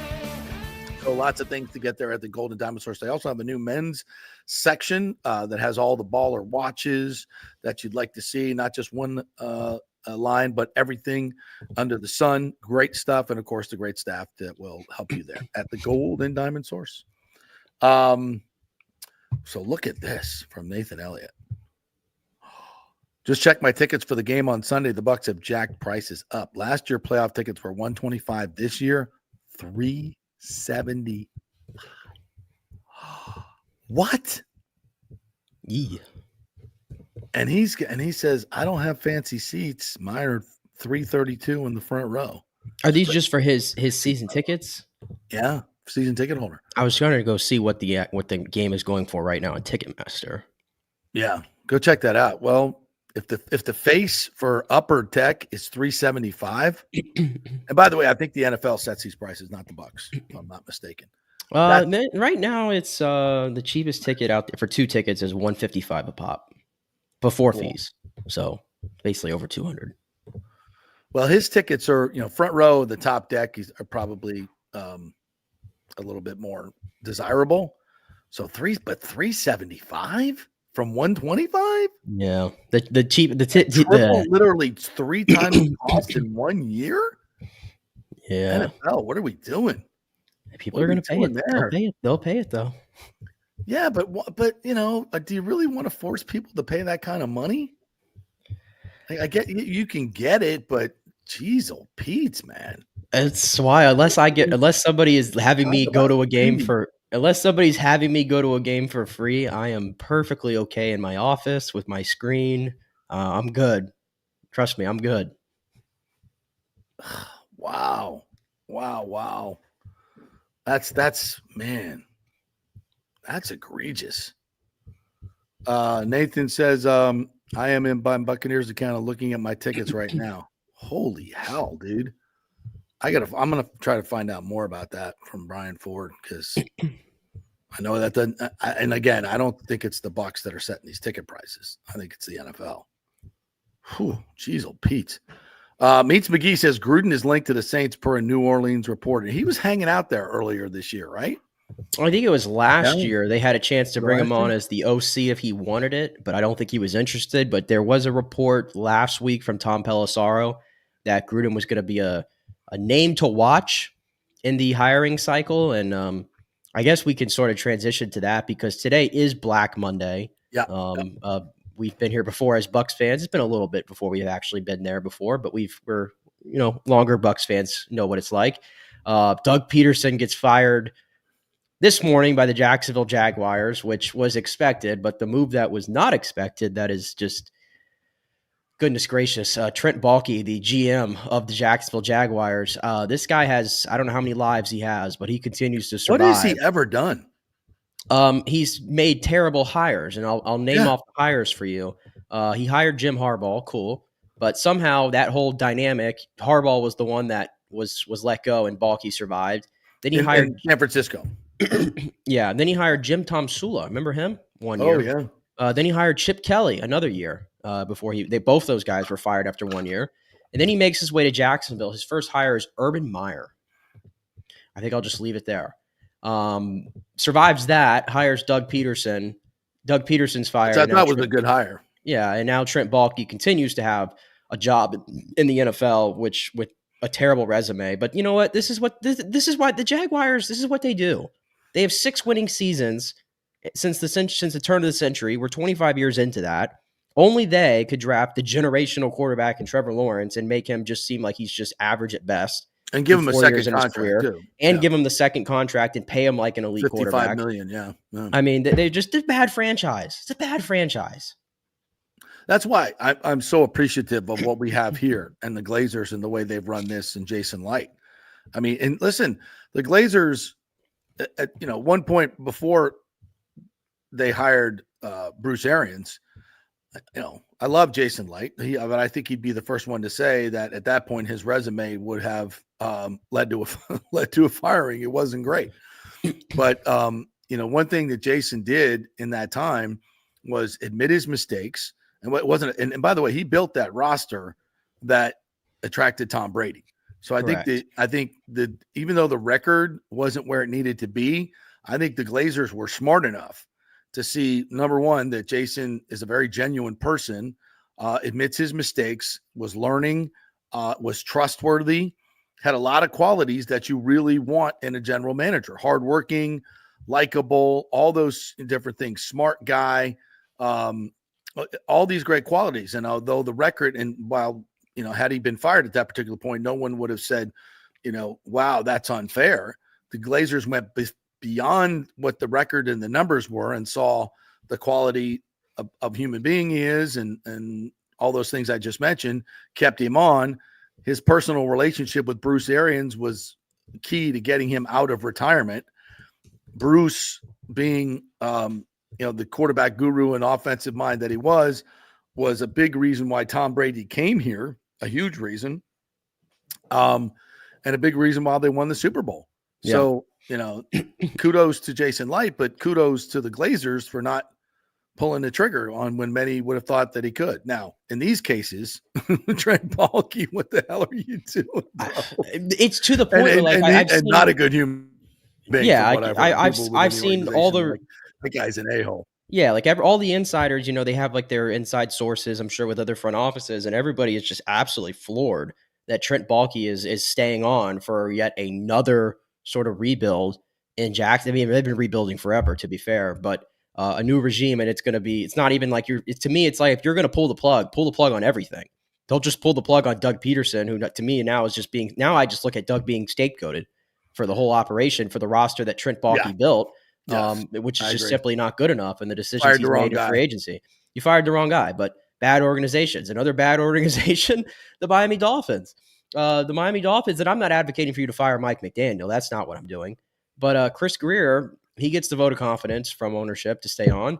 He's been there for 10 years as a GM. The Dolphins have not won a playoff game since 2000. That is my entire life. They are known for one thing. They're known for one thing.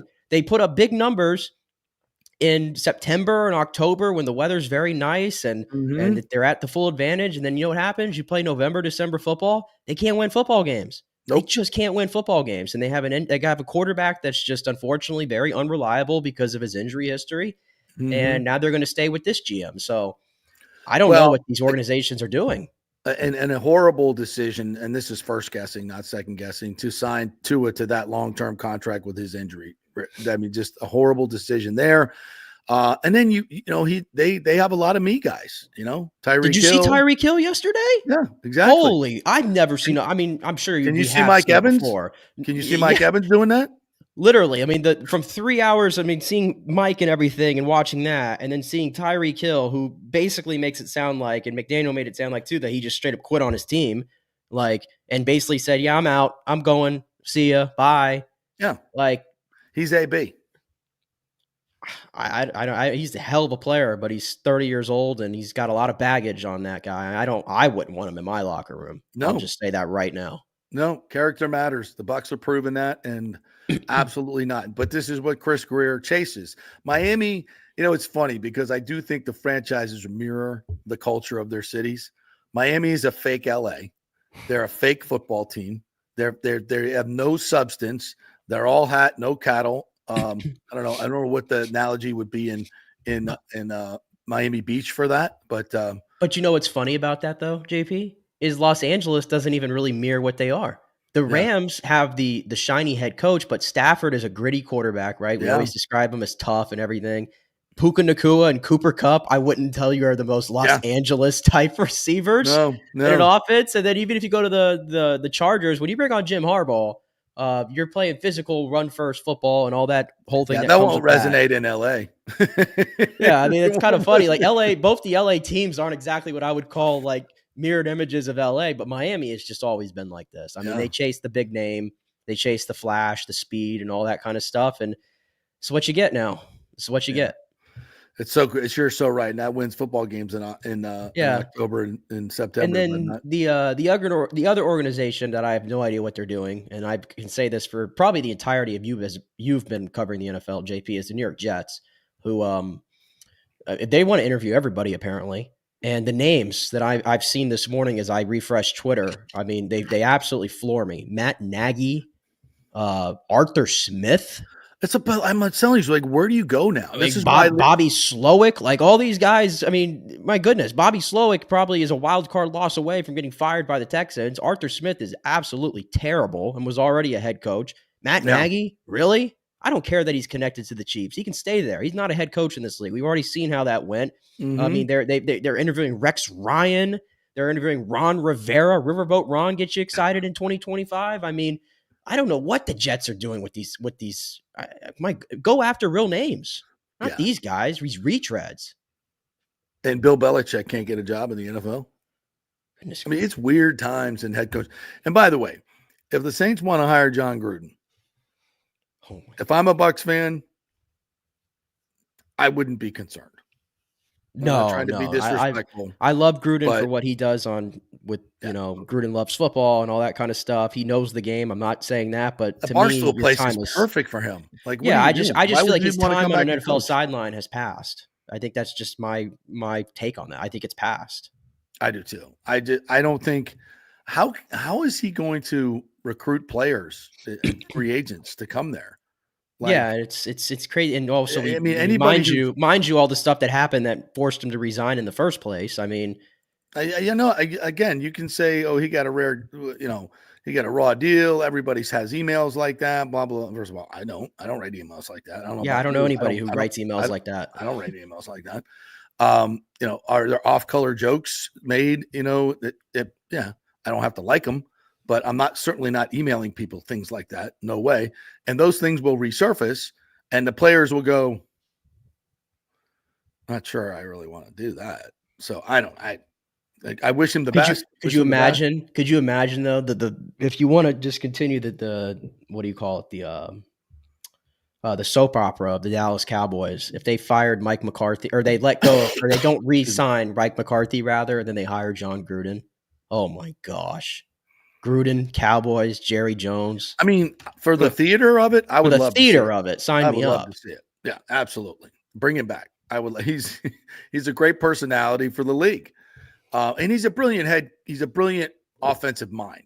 I don't think he's a great head coach from what I witnessed, and from what the players told me at the time.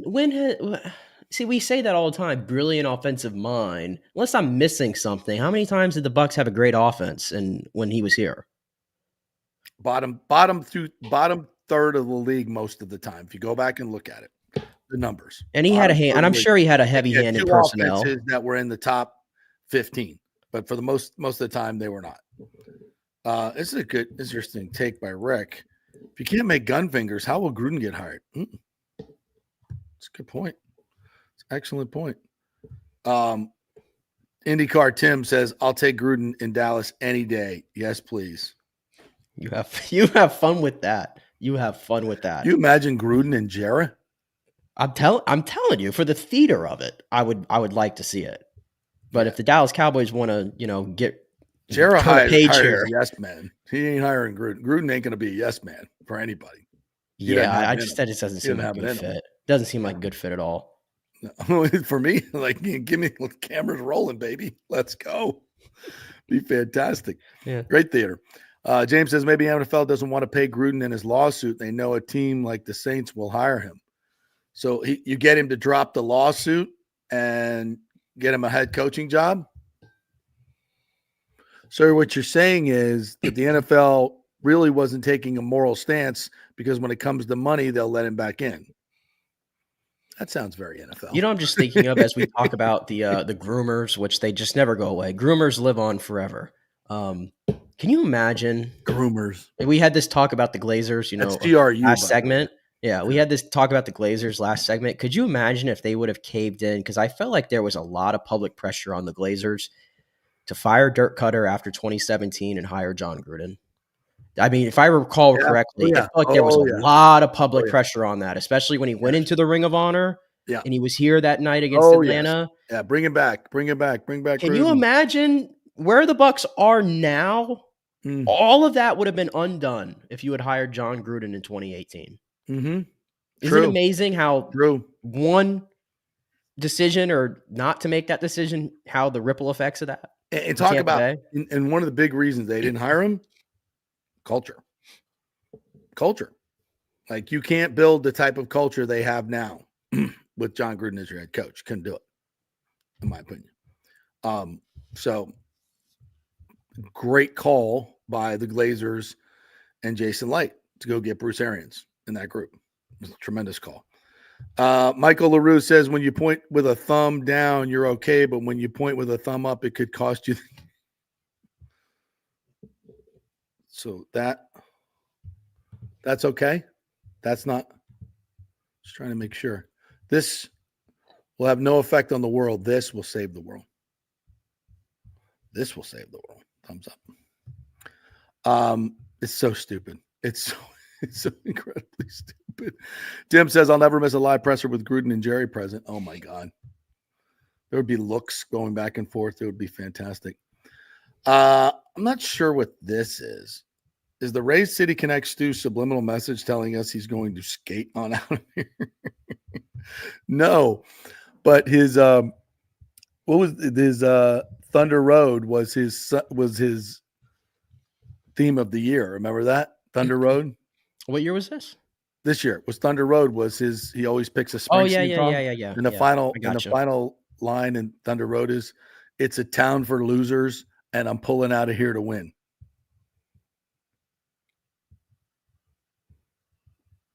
You won't find that on any other show either. It's a town for losers. I'll sing it.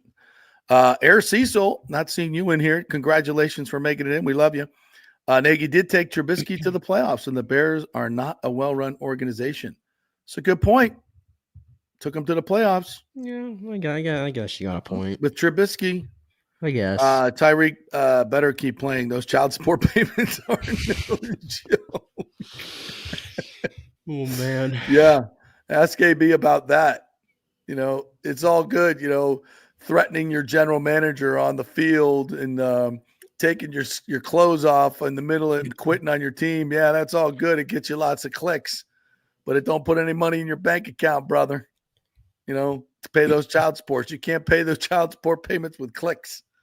Good luck with that. Good luck with that. Jordan G said, talk about toxic NFL culture. The only one worse than the Cowboys is the Colts, with all the Pat McAfee drama going on. Is hilarious. Yeah, I've never seen a former player rip into an organization like Pat McAfee did a couple weeks back. And the Colts, of course, he put on he put on Twitter. And I was like, I can't go any further on this. Yeah, it was you gotta have some serious time and some readers to go through all that.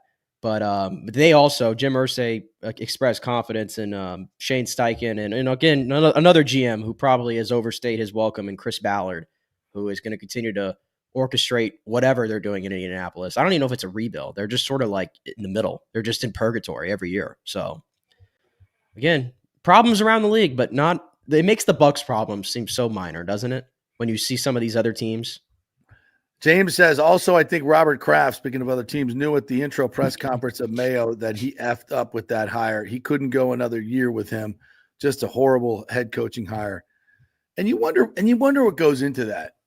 I thought Gerard Mayo would be a great head coach, a good head coach. I didn't, just from the outside looking in, but it's such a hard thing to do, man. It's such a hard thing to do. And so much of it is dependent on your players. You got to have a good roster. I mean, worst roster in football. Who the hell's going to win with that roster? And then when you're not winning, it's going to show a lot of things, a lot of warts of the person, how they handle it, you're going to get when you're losing, you're going to get criticized for everything you do. Right.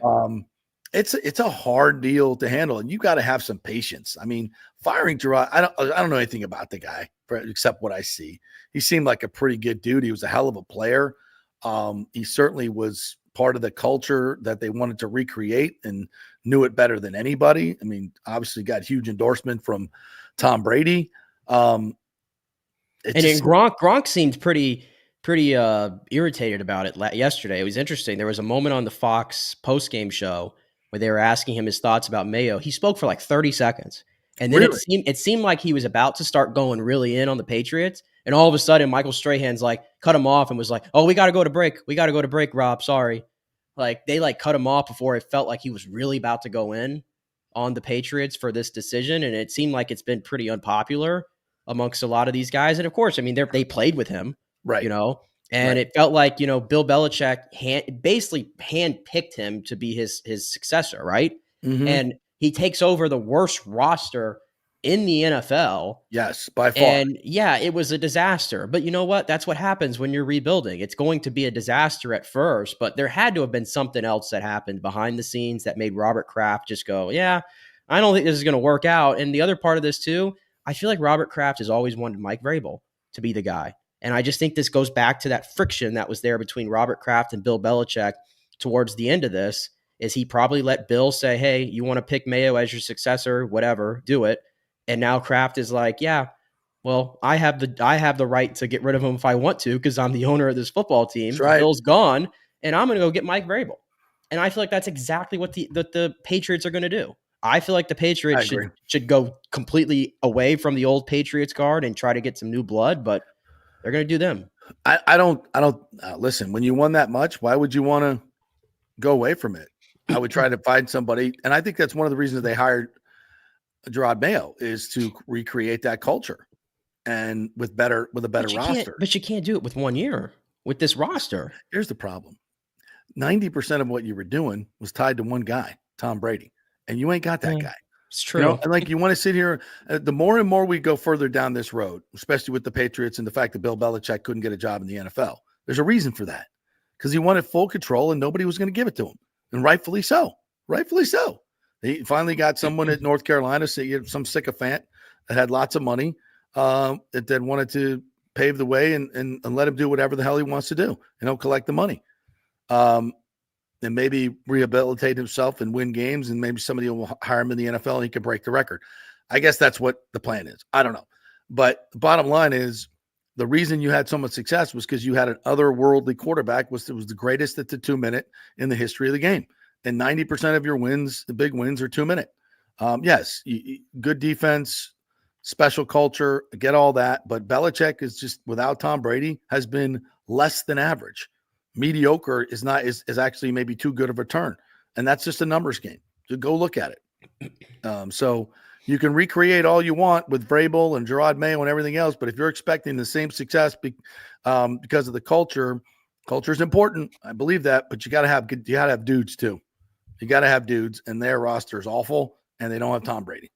So that's how that worked out. By the way, we did get the update here from Nathan Elliott. Sounds like we're all good. He called the season ticket or season whatever passing. I don't know what that stands for. SPN, okay. Relations department. There was an error. Sounds like his tickets are back down to $100. So okay. So we're good.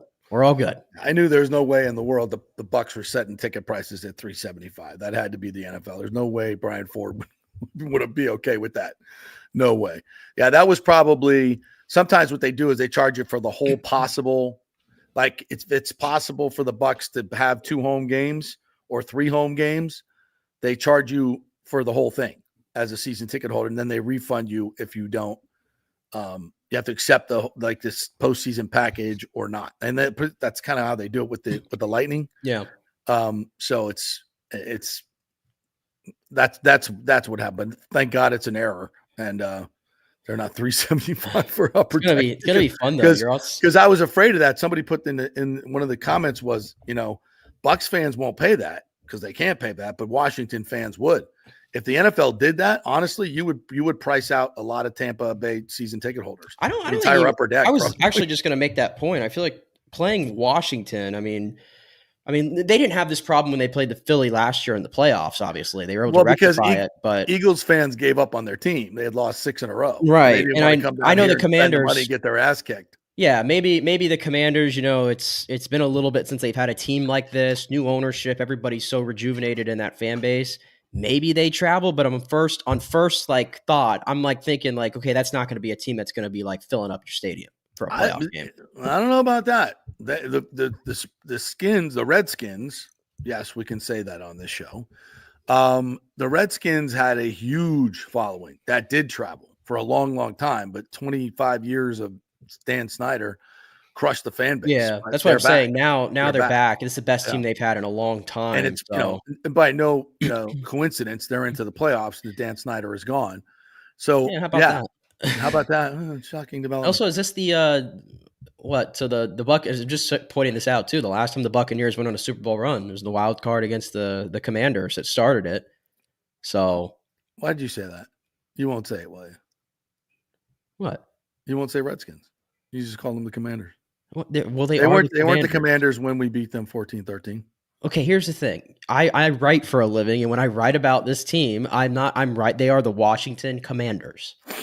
Not back then, they weren't. No, they weren't, but they are the Commanders. In my mind, yeah. Anyway, so they beat the Redskins 14-13, and it was, if I'm not mistaken, Brad Johnson threw a pick on the sideline that John Lynch made an incredible play on to seal that game. If I'm not mistaken, yeah.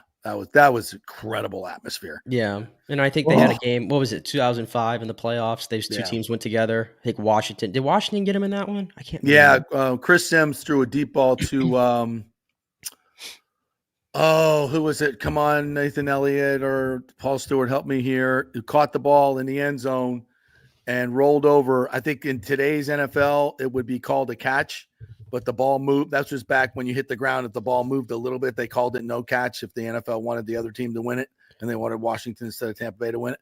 So it wasn't Bert Emanuel. That was another screw job. I have the box score loaded up here. So It's got to be either Joey Galloway, Ike Hilliard, or Edel Shepard. Edel Shepard. That's it. Was Edel Shepard. Yep, good call. Yeah, Edel Shepard. There would have been, I think, like the game-winning touchdown, but they called it no catch. Yeah. So a lot of history between these two teams in the playoffs. So yes, indeed. So it's going to be a hell of a Sunday night. Hey, we got to get in one more break. We'll come back. We'll kind of look ahead to that. I want to look back at the first game and how these two teams have changed, what injury situation might be. So we'll take a quick break. We're brought to you by the great folks at Third Generation Plumbing and AC. ThirdGenerationPlumbing.com is the website. That's how you get in touch with them. Great folks over there. They've been in business since 1995. And all you want is an honest AC tech or an honest plumbing tech and anything else you need done around the house. They will take care of it. Really great company. We love them. John Rodriguez is the owner. And if something is not right, you can personally call him and he will make it right. They're not going to overcharge you. They're not going to try to sell you something you don't need. It's thirdgenerationplumbing.com. Great folks over there. Go read all the 5-star Google reviews from their great service. Thirdgenerationplumbing.com. Back in 3.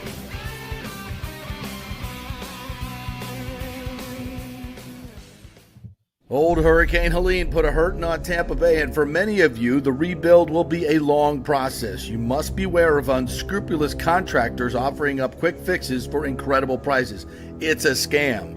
So go with long-standing, reputable companies like Third Generation Plumbing and AC. My friend John Rodriguez has been serving Tampa Bay since 1995 with hundreds of 5-star reviews. If you need a new AC system or any home repairs from Helene, they will work with insurance companies to get you taken care of quickly, expertly installed, of course, and a 1-year maintenance plan and 10-year warranty included on all AC units. 0% financing for 60 months. Contact them at thirdgenerationplumbing.com or 813-961-8024. That's 813-961-8024, thirdgenerationplumbing.com. So many of our Tampa Bay neighbors are finding out the hard way from Hurricane Helene that homeowners insurance does not cover flood damage. You must have flood insurance. It's a separate policy. Immediately call Italiano Insurance at 813-877-7799, and they will shop around to find the best policy before rates go up. Lock it in. Over 60% are underinsured in Florida, or you're not getting your discounts that you're entitled to. So do an insurance checkup at Italiano, and they could save you thousands of dollars. Italiano will make sure you're with a highly rated insurer, so there are no surprises in your time of need.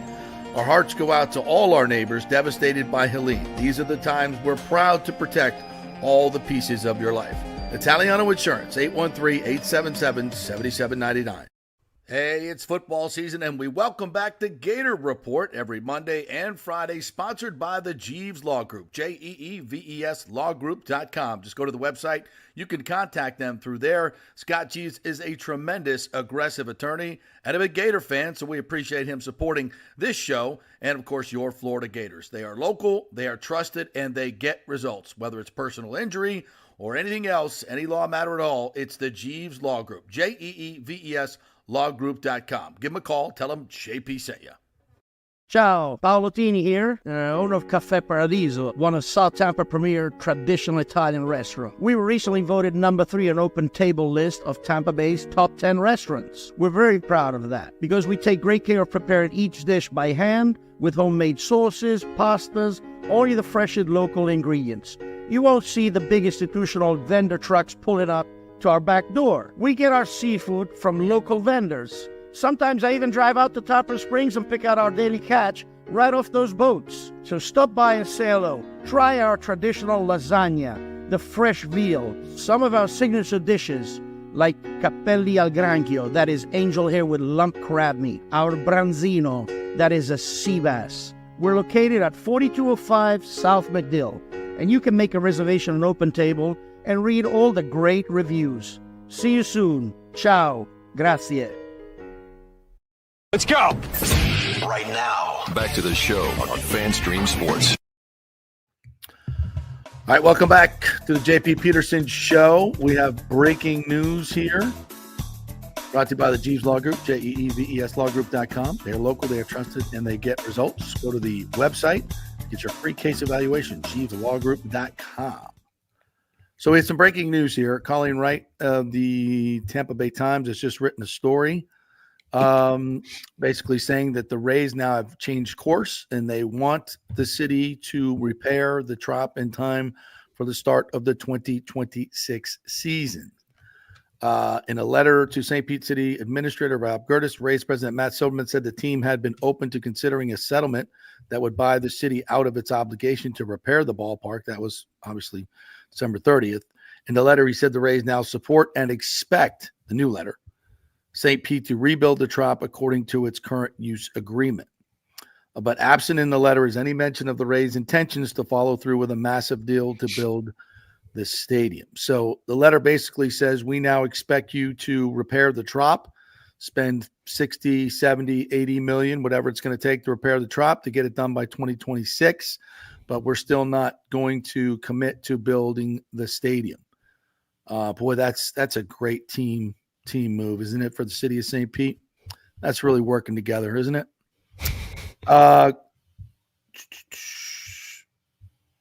In his letter, Silverman said a partial 2026 season in Tropicana Field would present massive logistical and revenue challenges for the team.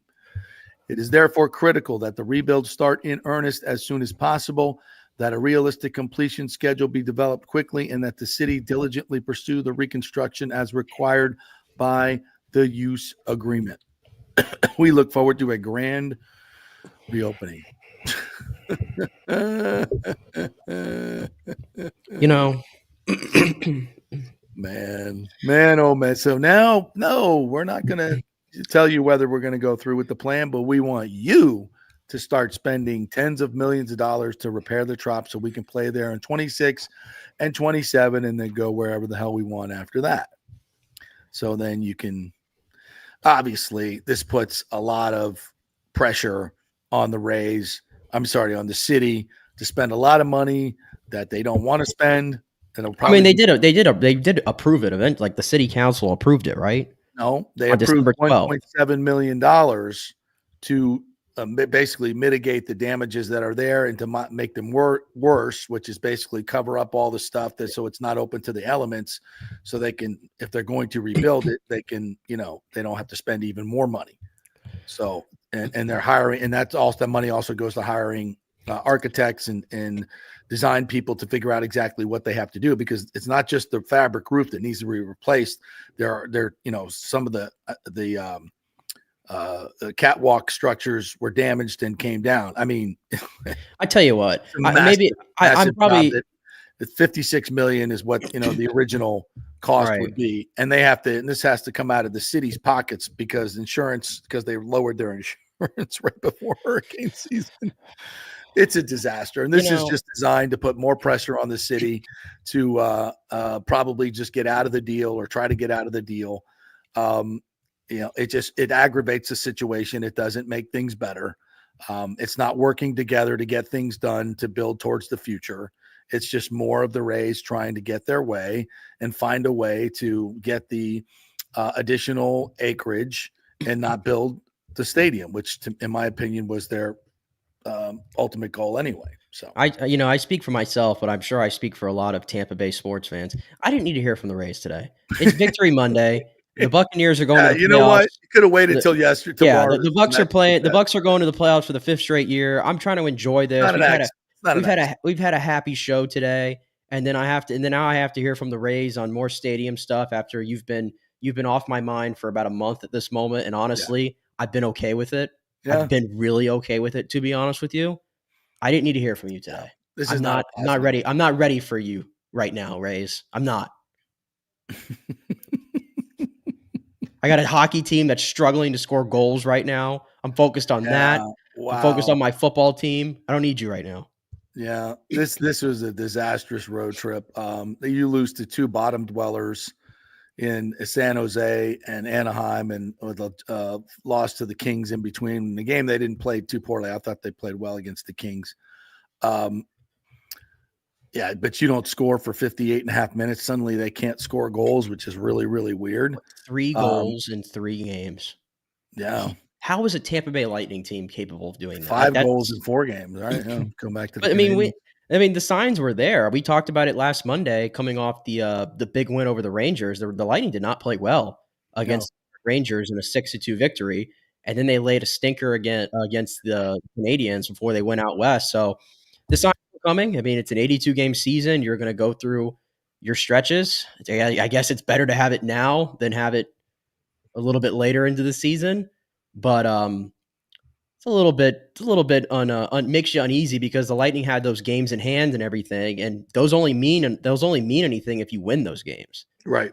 Dropping 4 of them, 3 of them to 3 basement dwellers in the National Hockey League is not ideal. It's not ideal week. I mean, Darcy Kemper was really good for the Kings on Saturday. I didn't see much of the game. The Anaheim. Gibson was great last night.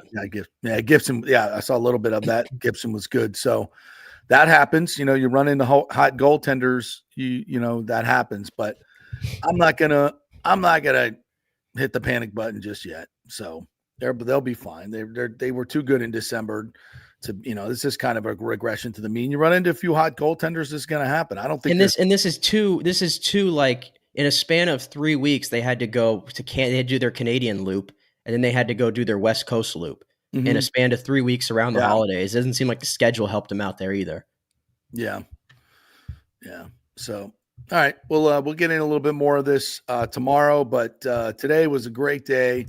It's a great victory Monday. I mean, that game yesterday will go down in history as one of the most entertaining, impactful, dramatic I've ever witnessed. That was. I mean, you got your money's worth there, Buccaneers fans. It was a beautiful day. It's everything that's good about the NFL and Tampa Bay Buccaneer football was laid before you on this day, from the Ducks to Brady being there, the Duck, I should say, the Brady being there. To come back to win the game, to win the NFC South, to Mike get the record on the last play. I mean, it encapsulates all the great culture that the Bucs have built up over the years in this fan base. It's never been a better time to be a Buccaneer fan ever. I mean, 5 straight playoffs. This is incredible. We're not, and we're still bitching about who the head coach is, me included. But that's the way it goes. But today it's all about, what this team has done, and high marks to Todd Bowles. I jest, but he's done a hell of a job. The numbers speak for themselves, and we'll see what they do in the playoffs. And we'll talk as we go through the week. We'll look at this game with the Commanders. Obviously injuries are going to be a big factor in this. Hopefully Antoine Winfield will come back. We'll see. But the Bucs are in. They get a Sunday night primetime game at home. Get your tickets and your popcorn ready. Absolutely super, super fun. Good job, Nick. Thank you guys for commenting. I think we got to most of them. Really appreciate you guys jumping in, your participation. We do it every Monday through Friday, 10 to 12, and also as a podcast. Please go like and subscribe to our podcast on Apple and Spotify, wherever you get your podcast. And please like and subscribe to our YouTube page, the JP Peterson Show and Fan Stream Sports. Have a great day, everybody. We'll see you tomorrow.